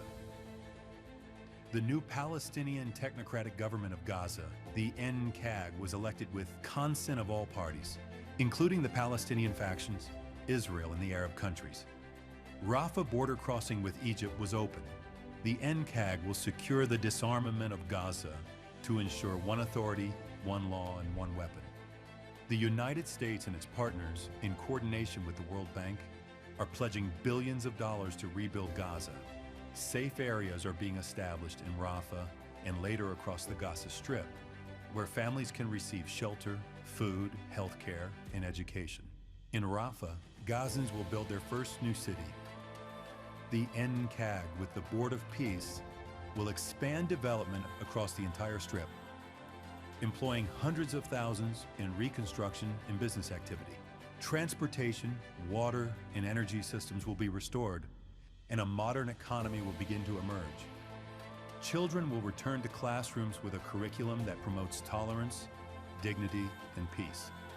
Our goal by year 3, Rafah fully rebuilt, unemployment curbed, and Gaza connected to the world through an Abrahamic gateway, linking it with Egypt, Israel, Jordan, Saudi Arabia, the UAE, and extending to India and Europe. By year 10, Gaza will be self-governed, integrated into the region with thriving industries and housing for all. This is the framework for Gaza's rebirth: secure, prosperous, and peaceful.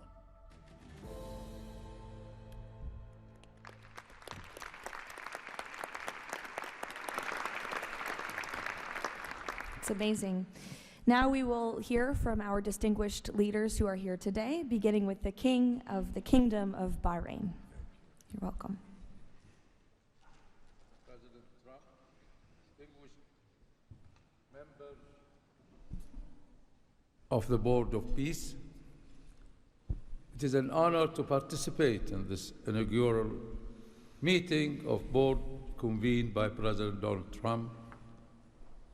I take this opportunity to extend my heartfelt congratulations on this worthy and timely initiative. The meeting comes during the holy month of Ramadan, where we will pray to Almighty God that our endeavors will bring peace, security, prosperity to the world. As a founding member of the Board of Peace, the Kingdom of Bahrain recognizes and endorses the tremendous potential of this body, the extraordinary drive of its chairman, and his sincere efforts to unify nations in our common objective of fostering and enduring peace for the Middle East. We greatly appreciate President Trump's initiative and presenting the Gaza peace plan and establishing this board as a vital platform for dialogue, action, and delivery.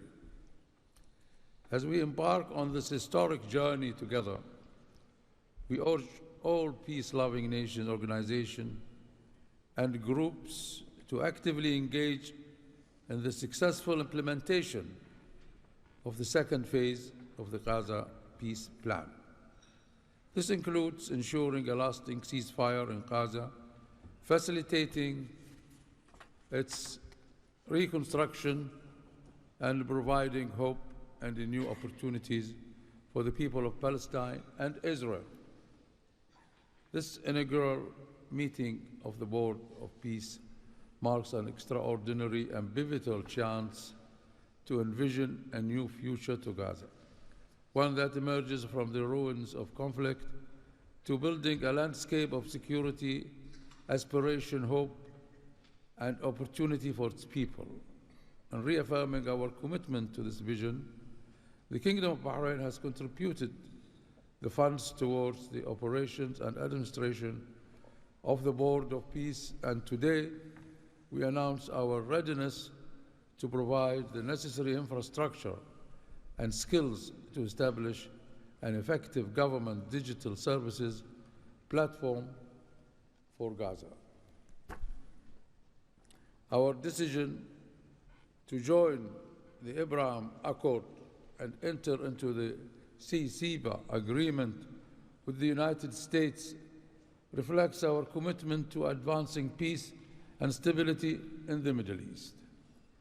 The United States' historic and ongoing presence in our region has served as a positive force for stability, and we remain dedicated to strengthening our partnership. We look forward with optimism to working with the Board of Peace and all of our international partners who share our ambitions for a brighter future for all. Thank you, Mr. President.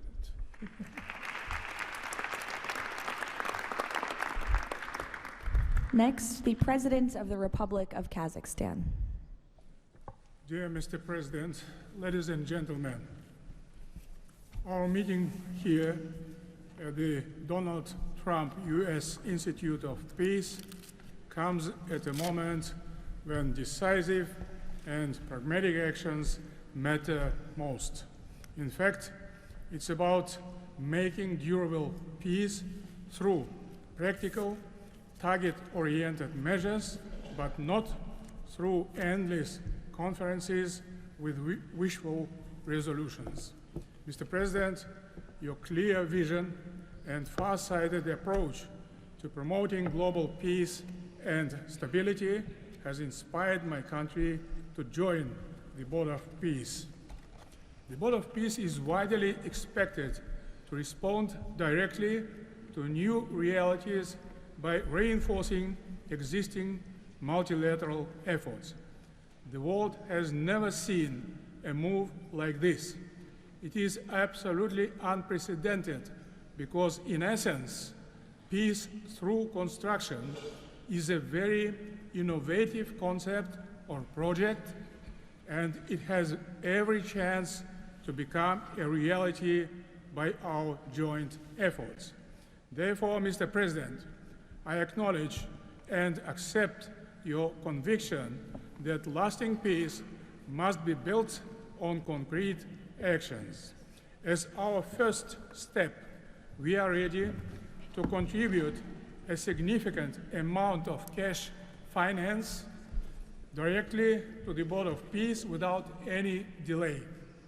Kazakhstan is also keen to be part of the restoration and construction process through international companies with strong credentials. The program, mostly funded by our government, may include the construction of infrastructure, housing, residential complexes, schools, hospitals, and other important civilian facilities, as well as the rubble clearance.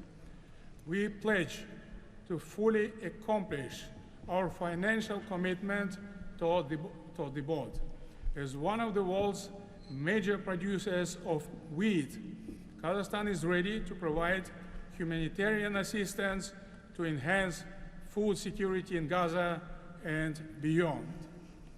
Kazakhstan plans to provide 500 scholarships to Palestinian students to pursue academic programs in our universities over a 5-year period.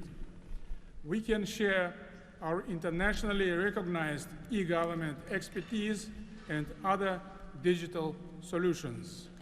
Kazakhstan is willing to support the ISF by deploying military units, including medical units, and sending our observers to the Civil-Military Coordination Center.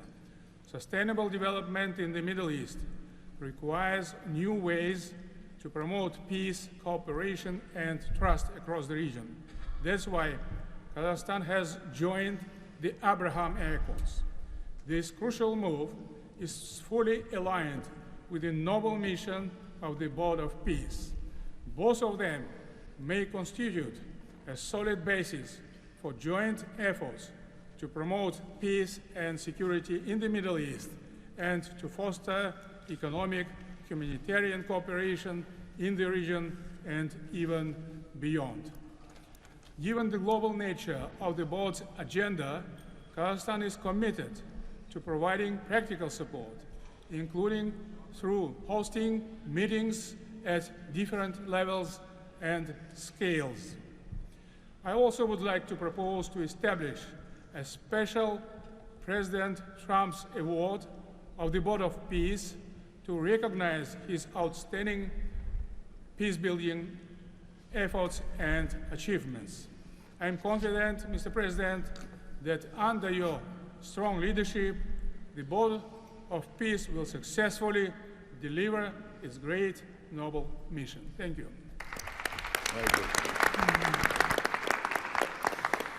Next, the President of the Republic of Uzbekistan.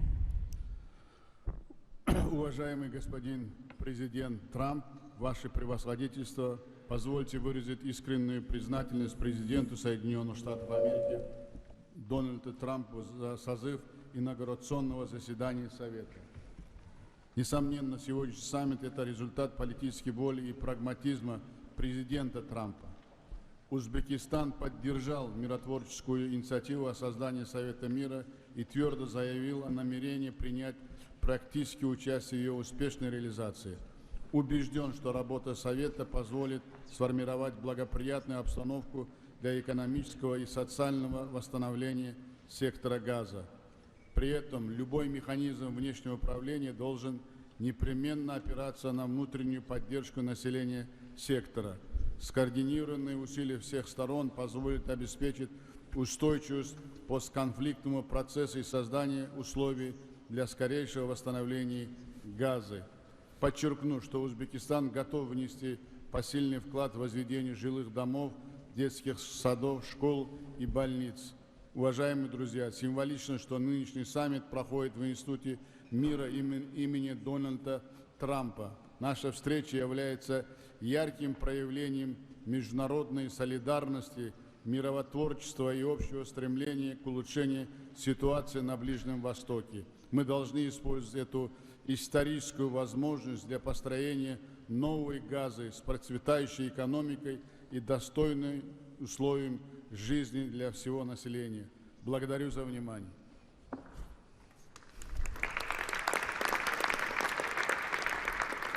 The President of the Republic of Indonesia.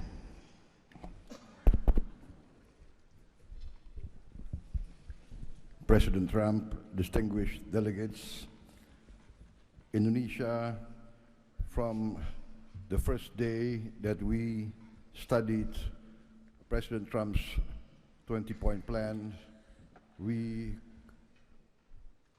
completely agree and we are fully committed to this plan, and that is why we joined the Board of Peace.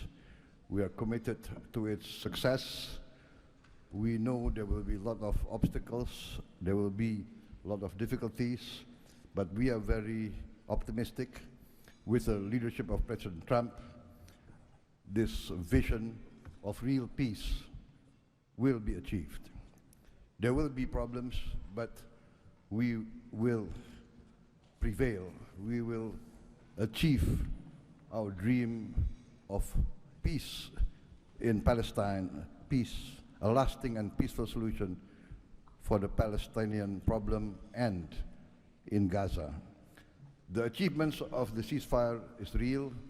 We commend this, and therefore we reaffirm our commitment to contribute significant number of troops, up to 8,000 or more if necessary.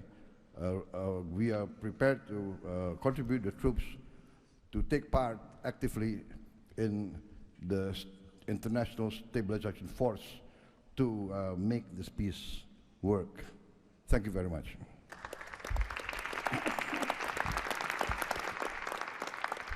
The President of Romania. First of all, President Trump, thank you for convening this very important meeting, and thank you for your involvement and leadership for the peace plan in Gaza, a peace plan that have been comprehensive and stable, and also for your efforts and results in other parts of the world. I think everyone desires peace, stability, prosperity in Gaza, but the question is how to act for, and it's why this meeting and this format is important. What Romania can do, first, on the humanitarian situation, we can increase the number of flights in order to extract children with disease and to treat in Romanian hospitals. We've done already, and we can do for 1,000 children and 4,000 family members.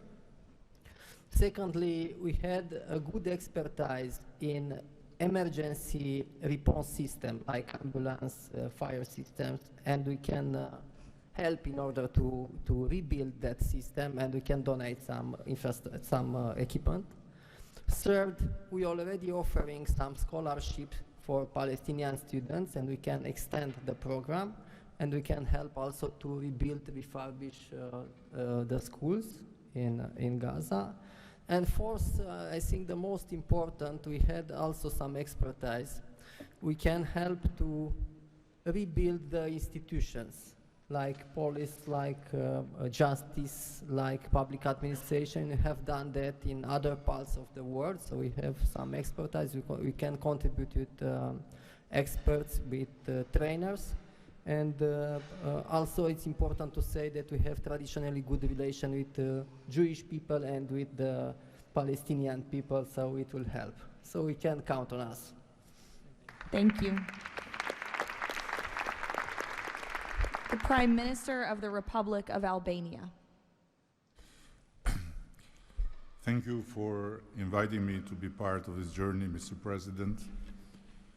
The fully aligned bipartisan vote of support this initiative received in our parliament speaks for itself about how honored Albania is to be a founding member of this new organization.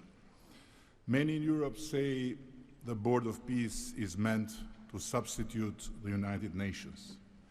It does not look to me like an attempt to replace the UN, but if it helps shake that agonizing giant and inshallah wake it up, then God bless the Board of Peace. Mr. President, we commend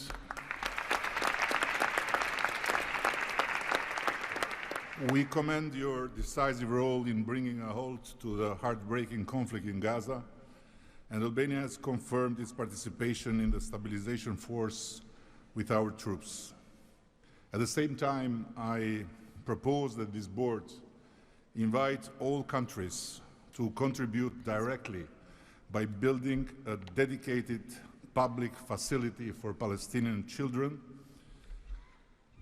and in doing so, the world would help the children of Gaza, who are the most innocent hostages of the lunacy of Hamas. to grow within the tangible presence of the largest chain of hands humanity has ever joined together.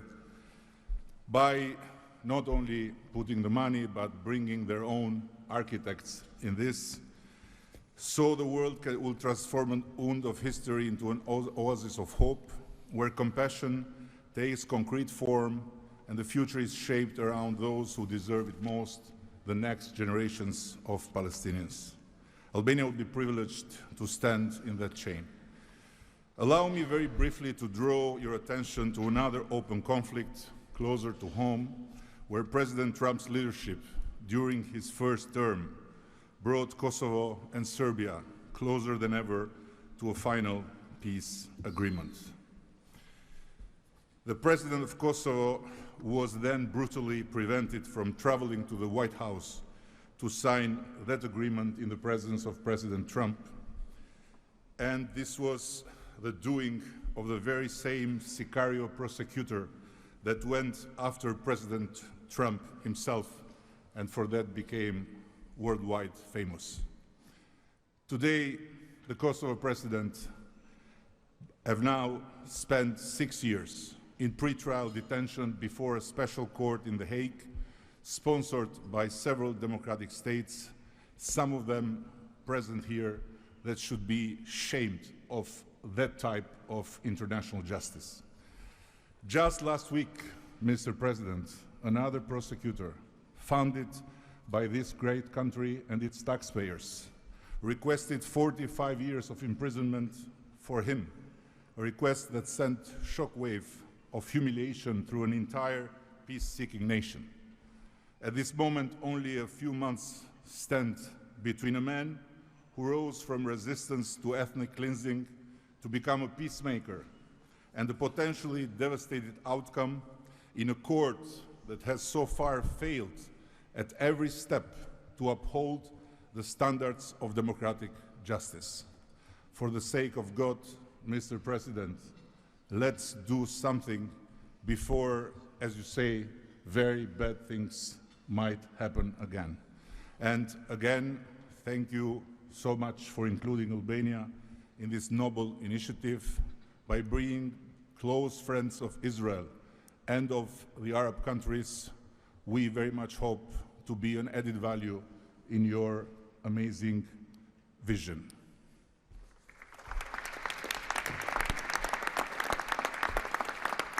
Next, the Prime Minister of Egypt. Your Excellency President Donald Trump, distinguished participants, I thank President Trump for convening this meeting. His Excellency's direct involvement and commitment to promoting peace in the region has been instrumental in achieving an end to the conflict in Gaza, which was previously considered unattainable. Egypt supports President Trump's vision to usher in a new era of peace and coexistence among the people of the region, in which the Palestinian people enjoy the rights to self-determination and statehood, in accordance to relevant international resolutions. Egypt also appreciates President Trump's firm position on rejecting the annexation of the West Bank. Egypt supports the mandate of the Board of Peace as a principal framework for governing the transitional period in Gaza. It is necessary to fully empower the National Committee for the Administration of Gaza to function effectively from within and throughout the Strip. Also, preserving the institutional and geographical link between the West Bank and Gaza is vital for the Palestinian Authority to eventually resume its role in Gaza. Within the framework of Egypt's support to President Trump's plan, Egypt will continue its effort to train Palestinian police personnel to maintain security within the Strip. Egypt values President Trump's position rejecting the deportation of the Palestinian people from Gaza as reflected in the 20 points plan, and stresses the importance of initiating early recovery projects in the whole of the Strip in a manner that preserves its geographic unity. Let us consider today's meeting as an initial step in advancing these objectives. Again, thank you, Your Excellency President Trump. Thank you. The Prime Minister of the State of Qatar. Thank you. Mr. President, distinguished members of the Board of Peace, thank you for convening this meeting under the banner of peace. Qatar reaffirms its commitment to the Board of Peace as it was committed to the very first day of the mediation efforts. From that day until the end, when we have witnessed in that historical moment in Sharm el-Sheikh the signing of this agreement together with our partners. For decades, this conflict has burdened our region and the world, and our responsibility remains to achieve a just and lasting resolution. The board, under the President Trump leadership, will advance the full implementation of the 20 points plan without delay, ensuring fairness and justice for both Palestinians and Israelis. In this spirit, Qatar pledges $1 billion in support to the board mission aimed at reaching a final resolution that fulfills Palestinian aspiration for the statehood and recognition, and the Israeli aspiration for security and integration. We will also continue our humanitarian coordination together with our UN partners and the Board of Peace. Thank you very much. Thank you. The Deputy Prime Minister and Foreign Minister of the UAE. Mr. President, thank you for gathering us today. I really hope that the beginning of Ramadan will give us all guidance towards peace, coexistence, and living in prosperity with each other. Mr. President, just over 5 years ago, you, with your friend, my president, Sheikh Mohammed, and the Prime Minister of Israel, launched the Abrahamic Accords.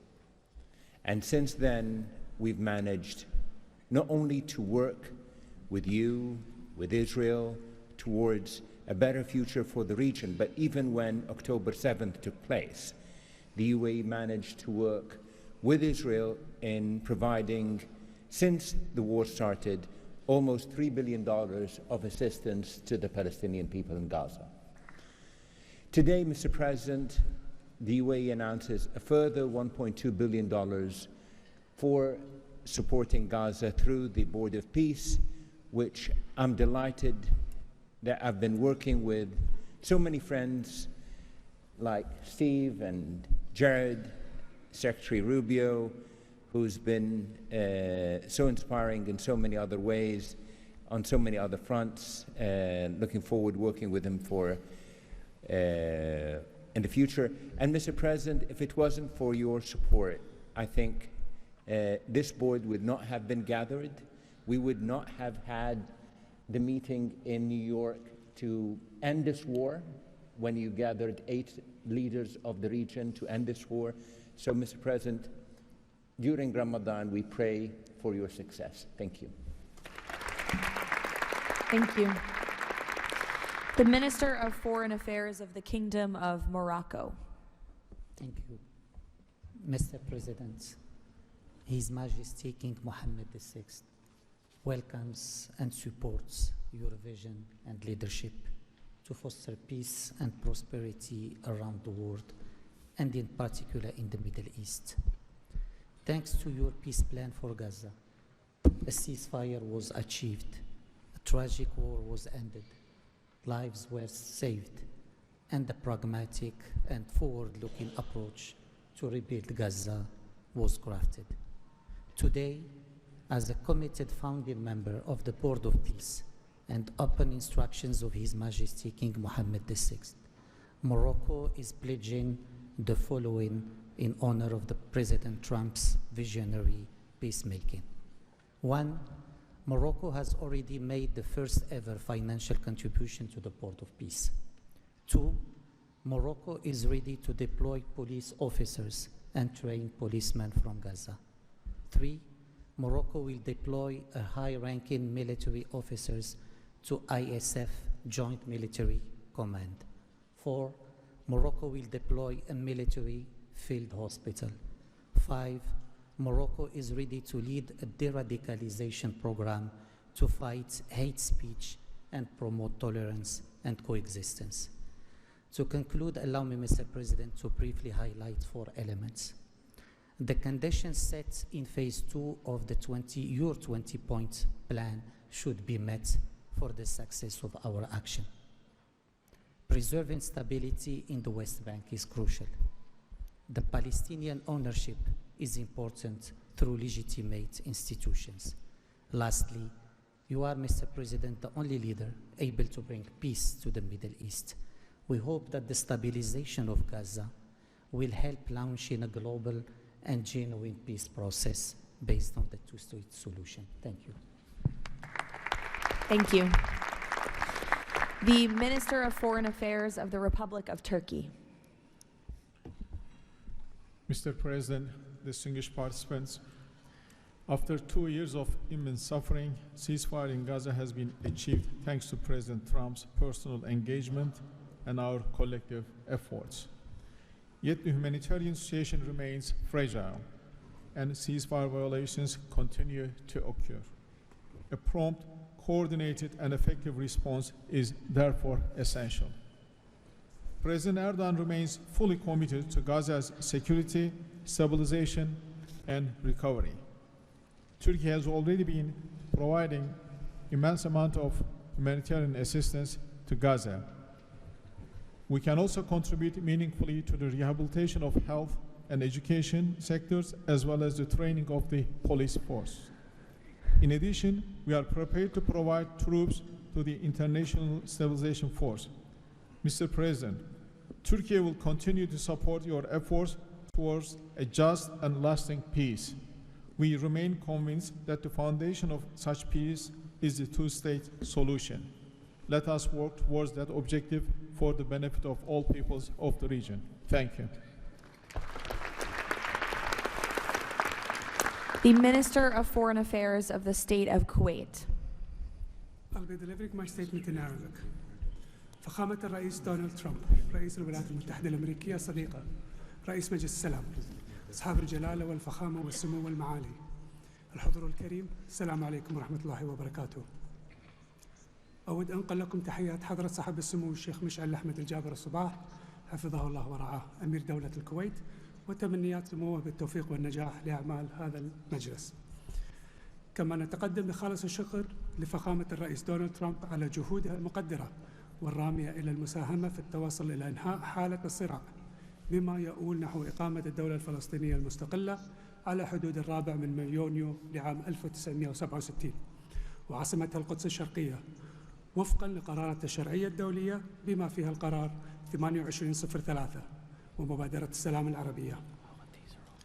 إننا نجدد دعم دولة الكويت المبدئي والثابت والتاريخي للشعب الفلسطيني الشقيق وقضيته العادلة، ولطالما كانت القضية الفلسطينية ودعمها تشكل أحد ركائز السياسة الخارجية الكويتية، الأمر الذي يحتم علينا دعم كافة الجهود والمبادرات الرامية إلى إحلال السلام، بما فيها خطة فخامة الرئيس الأمريكي دونالد ترامب ذات النقاط 20، معربين عن أملنا باستمرار نجاح هذا المسار، والذي يظل مرهونا بتكاتف وتضامن المجتمع الدولي. ختاما، مالية بقيمة $1 مليار أمريكي على مدى السنوات القادمة، دعما لجهود مجلس السلام وتأكيدا على التزام دولة الكويت الثابت بدعم كل مسعى يهدف إلى رفع المعاناة عن الشعب الفلسطيني الشقيق وتحقيق الأمن والاستقرار في غزة. والسلام عليكم ورحمة الله وبركاته. Thank you. The Minister of State for Foreign Affairs of the Kingdom of Saudi Arabia. Thank you, Mr. President, distinguished members of the board, distinguished guests. It is a pleasure to be here with you as we embark on a journey towards establishing a lasting and just peace in the Middle East, a peace that results in two states, Israel and Palestine, living side by side in peace and security, a peace that results in transforming our region from death and destruction to hope and prosperity by integrating the region, bringing together its resources and unleashing its potential.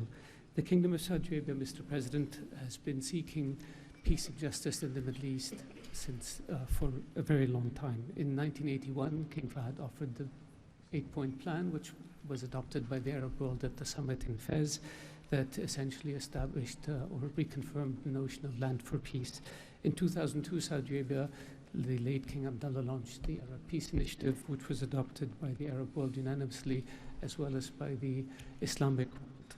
Today, the custodian of the two Holy Mosques, King Salman bin Abdulaziz, and His Royal Highness Crown Prince Prime Minister Mohammed bin Salman are working towards realizing a vision for peace and prosperity and security and integration in our region. So, Mr. President, we look forward to working with the Board of Peace to establish this noble objective, and I'm pleased to announce that King Mr. Adveba will pledge $1 billion over the next few years in order to achieve this objective, to work towards alleviating the suffering of our Palestinian brothers and bring them the peace that they and the whole region so desperately desires. So thank you very much and good luck to all of us. Wassalamu alaikum wa rahmatullah. I know there were a few more leaders who wanted to quickly share a few words, so we will go to the President of the Argentine Republic, Milei. Señor Presidente, distinguidos miembros del Board of Peace, la nueva Argentina ha adoptado una posición clara en política exterior. Defendemos de forma inclaudicable el derecho a la vida, la libertad y la propiedad y sus instituciones derivadas, la igualdad ante la ley, la libertad de expresión y el libre comercio. La defensa de esos derechos no es negociable, es un prerequisito para la paz. Pero no todos los actores internacionales juegan con las mismas reglas.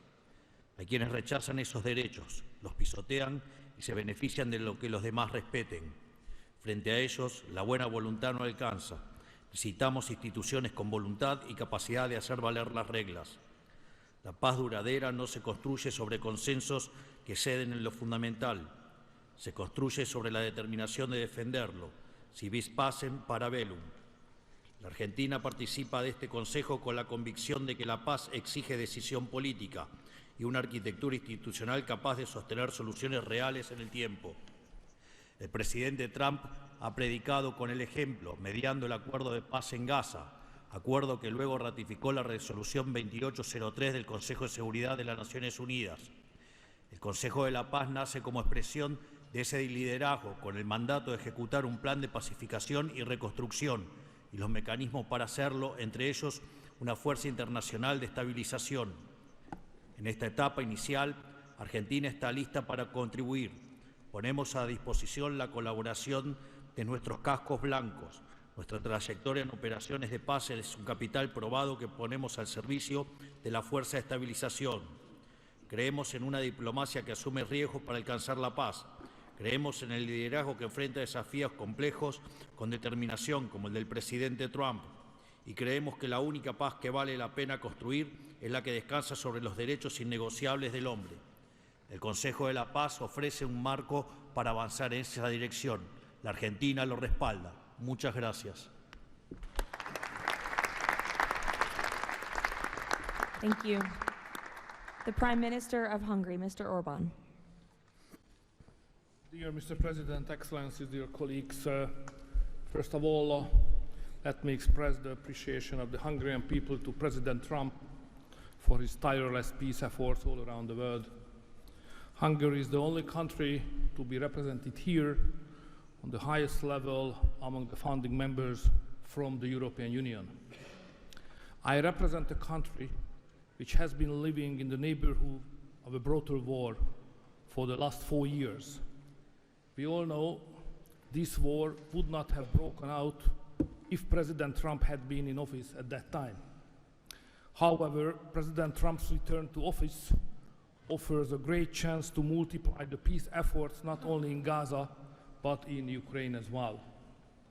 We in Europe understand clearly that the security situation in the Middle East, and especially in Gaza, has a significant impact on the security of Europe. Therefore, our participation in the Board of Peace is not only based on principle, but also on our own security interest. Let me also share with you that there is serious talks going on in Europe about the Board of Peace and its future role.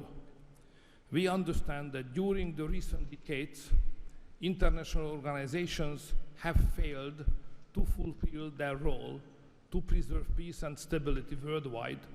Therefore, new initiatives are needed to bring forward the issue of peace globally. We are sure that President Trump's initiative to establish the Board of Peace is such a step to the right direction. President, we are proud to be among the founding members, and we are happy to be in such a great company. Thank you very much. Thank you. President Peña of Paraguay, who tapped my shoulder, wants to say a few words. Yes, thank you, Caroline. Thank you, President Trump. Thank you for bringing hope again, President Trump. I think that of the many things that you have achieved in the last 12 months as President of the U.S., I think the greatest thing, and I'm probably the youngest head of state here, is hope, President. We have lost hope about solving problems for many, many decades. A system that was broken, a system that was not able to bring solutions. Now we're seeing that thanks for your leadership, we are solving the issues. I come from a country that 160 years ago faced extinction. We went to a war against our neighbor and we lost 60% of our territory and 90% of the male population. So we know on our own flesh the hardship and all the difficulties of war.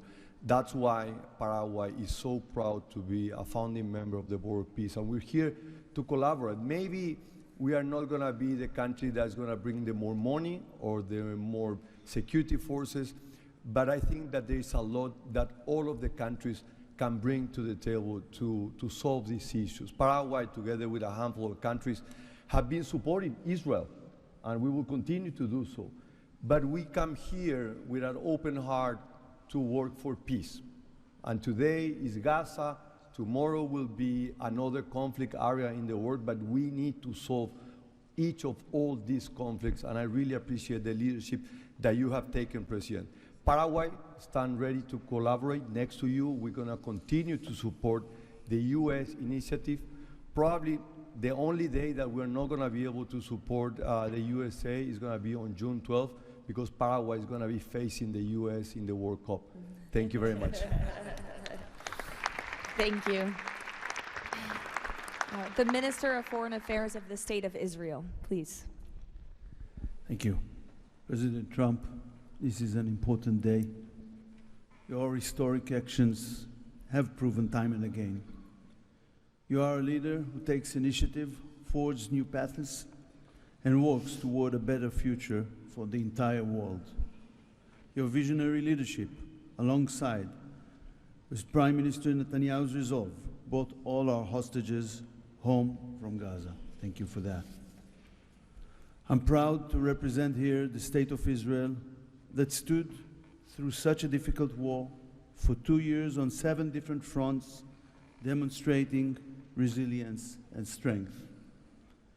As I stand here, I recall the 925 brave soldiers that gave their lives in a war against pure evil, Hamas, Islamic Jihad, and Hezbollah. These are the best people.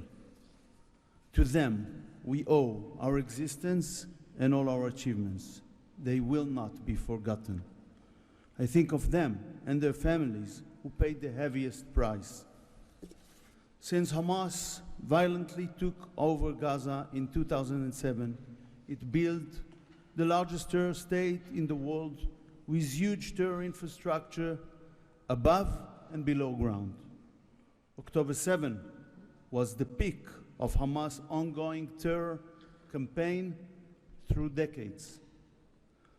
Hamas raped and murdered women, killed children in front of their parents and parents in front of their children, burned whole families alive. That terrible day will not be forgotten, and we must act to ensure it never repeats itself.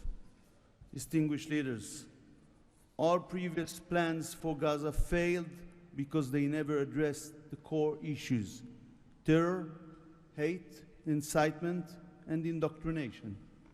At the heart of President Trump's comprehensive plan are the disarmament of Hamas and Islamic Jihad, demilitarization of Gaza Strip, and de-radicalization of Palestinian society there. It's the first plan to address the root of the problem. We support it and are working and will work toward its success. As Mr. Mladenov emphasized, Hamas must be disarmed. That includes all its weapons, its terror infrastructure, underground tunnel network, and weapons production facilities must all be dismantled. As the plan emphasized, there must be a fundamental de-radicalization process. The infrastructure that indoctrinates Palestinian children to hate and kill Jews in educational and religious institutes should no longer exist. All those are important not only for the Israelis. Gazans have lived under a terror regime for decades. The people of Gaza must be liberated from these terrorists. I want to make this opportunity to wish Muslims around the world Ramadan Kareem. Distinguished leaders, President Trump's visionary leadership creates, for the first time, an opportunity for a better future. On behalf of Israel, I say thank you, Mr. Trump. Thank you for your leadership. Thank you. Lastly, the Prime Minister of Pakistan.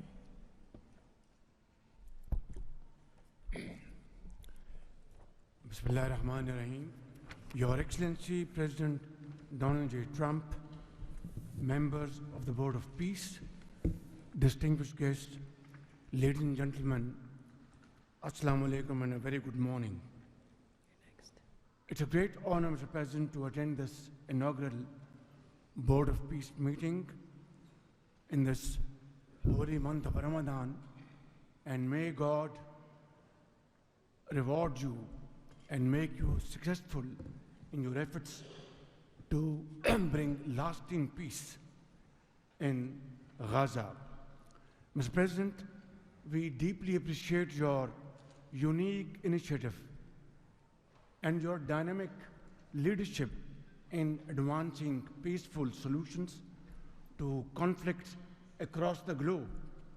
Your bold diplomacy has surely brought calm to many international serious hotspots.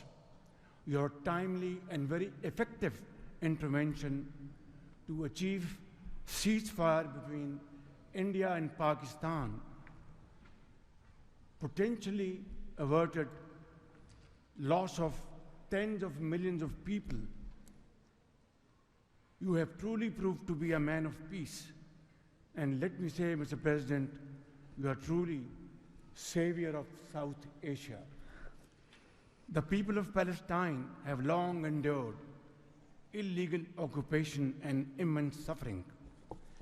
And to achieve long-lasting peace, it is very important that ceasefire violation must end to preserve lives and advance reconstruction efforts. The people of Palestine must exercise full control of their land and their future in line with UN Security Council resolutions. Mr. President, we must work together towards a credible pathway to Palestinian self-determination through the establishment of an independent, sovereign, and contiguous state of Palestine in line with the relevant resolutions. Mr. President, we hope that under your visionary and dynamic leadership, we will ensure a just and lasting resolution to the issue of Palestine. And today is a day which will mark a place in the annals of history that through your efforts, through your untiring support and great efforts, long-lasting peace in Gaza will be achieved, will be your legacy for all time to come. Thank you.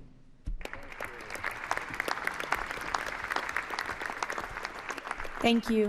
We will now hear from the president of FIFA, Giovanni, to share more about FIFA's new partnership with the Board of Peace. Thank you, Caroline. dear President, distinguished leaders, dear friends, I just have 3 quick points I want to mention now. Football, that's the first point, football, or soccer as it is called, here is the world's universal language. It is spoken by 6 billion people, 6 billion fans who have the same feelings. It's about hope, it's about joy, it's about happiness, it's about coming together, and it's about uniting the world. Mr. President, we will unite the world here this summer during the World Cup, but if we truly want to unite the world, we need peace, of course. And this brings me to the second point, because today we announce a true partnership between the Board of Peace and FIFA, and I'm very proud and very happy to announce this. After having heard your presentations in Davos, I was feeling that we need to help, we need to do something. Everyone has to support peace. Everyone in this room, Mr. President, everyone outside of this room who would like to be in this room has to support peace as well. We all have to contribute for this, and that's why FIFA wants to contribute, because we don't have to just rebuild houses or schools or hospital or roads. We also have to rebuild and build people, emotion, hope and trust. And this is what football, my sport, is about. And the third point is that, of course, as you all know, images speak louder and better than words. So we prepared a short video, and you can watch this video. I invite you to look at it carefully. Thank you very much. God bless peace, and God bless the Board of Peace. Ramadan Kareem. Thank you.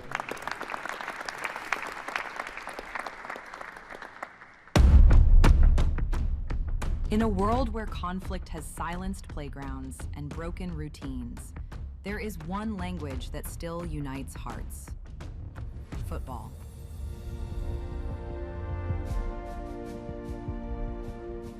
A simple ball, a shared field, a reason to believe again. Today, FIFA and the Board of Peace come together to turn football into a bridge toward peace, dignity, and hope. Through this partnership, a complete football ecosystem will be created.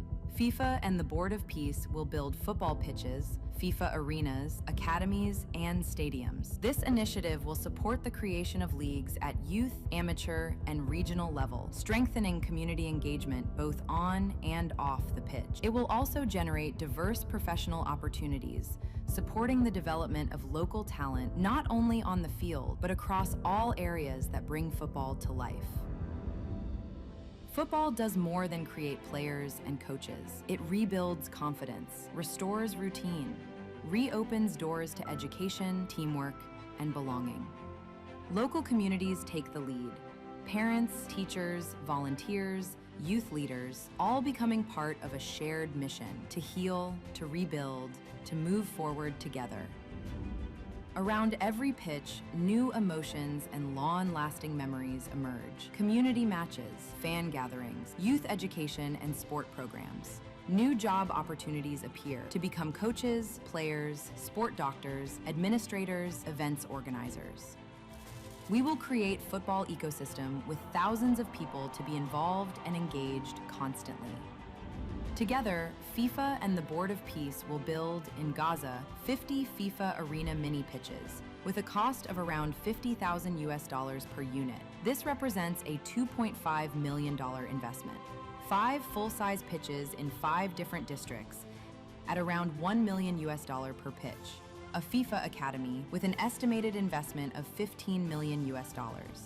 And a national stadium for 20,000 to 25,000 spectators, valued at around $50 million. These investments will create a complete football ecosystem designed to support communities and future generations. FIFA and the Board of Peace, united for football, committed to peace.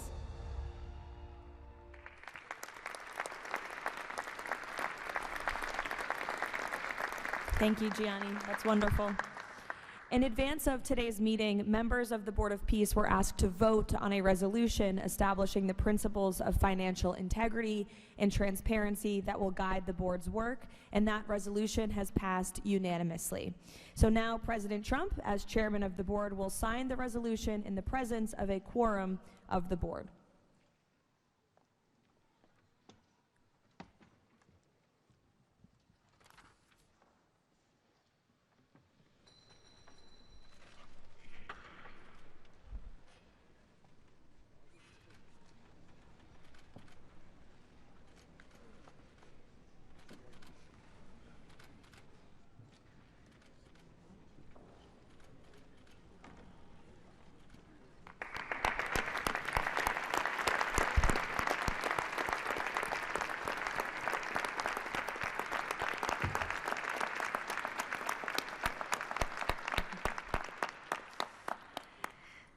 Now, while this is not a fundraiser, the Board of Peace has already inspired remarkable support from so many on this stage.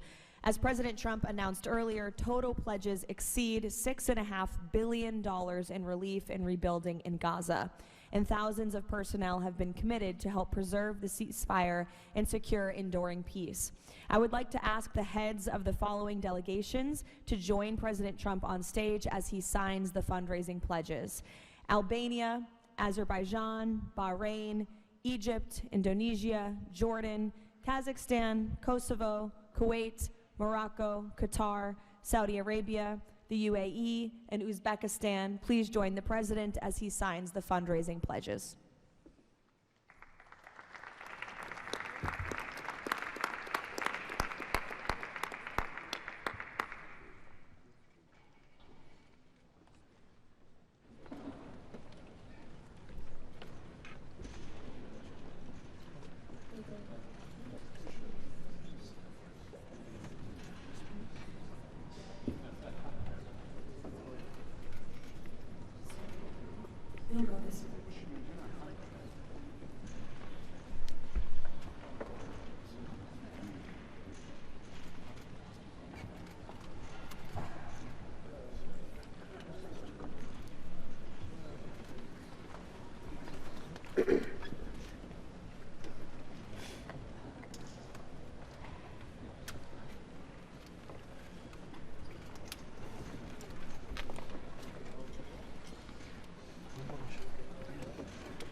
Congratulations. Now, President Trump, if you would like to say a few words to conclude, and then you have the honor of gaveling out the first ever Board of Peace meeting. Well, thank you very much, Caroline. And I will say that this has been, I think, will maybe be one of, if not the most important day of our careers. And we've had some pretty good careers up here, but this is something very special. And we're going to straighten out Gaza. We're going to make Gaza very successful and safe. And we're also going to maybe take it a step further where we see hot spots around the world. We can probably do that very easily. This is a tremendous group of powerful people and brilliant people. And I think that we can do things that a lot of other people would not be able to even conceive of or think of. We will help Gaza. We will straighten it out. We will make it successful. We will make it peaceful. And we will do things like that in other spots. Spots will come up. Things will happen that nobody's even thinking about now and not even conceivable. But we will take care of a lot of things, and we'll work again with the United Nations and bring it back to health. It needs help. It's got tremendous potential, but it needs a lot of help. And I think we can start with doing that pretty soon, Michael. I think we're going to work on that very strongly. We can fix up even the building physically. I love to see beautiful buildings. I like to see buildings fixed up physically, not look like they are in disrepair. We don't like that. So we're going to do a job with the United Nations. We're going to have some very good people, and you have some very good people there right now, but we're going to put some extra people in, and we're going to have it help us. But most importantly for today, the Board of Peace is going to lead the way in Gaza. We're going to make Gaza an example of success and safety and unity. And it's an honor that you're here. And I want to thank the media for being so respectful. You're really amazing. It's given the Board of Peace the respect it deserves. These are the most powerful people in the world, the richest people in the world through their countries. And they have made a tremendous commitment, and the United States likewise has made a tremendous commitment. Thank you to everybody for your involvement, and we look forward to working with you over the years for many, many reasons, many very, very good humanitarian reasons. Thank you all. Thank you very much. Thank you. Thank you, Mr. President. Thank you. Thank you, everybody. Ready? Thank you. We'll take it with us.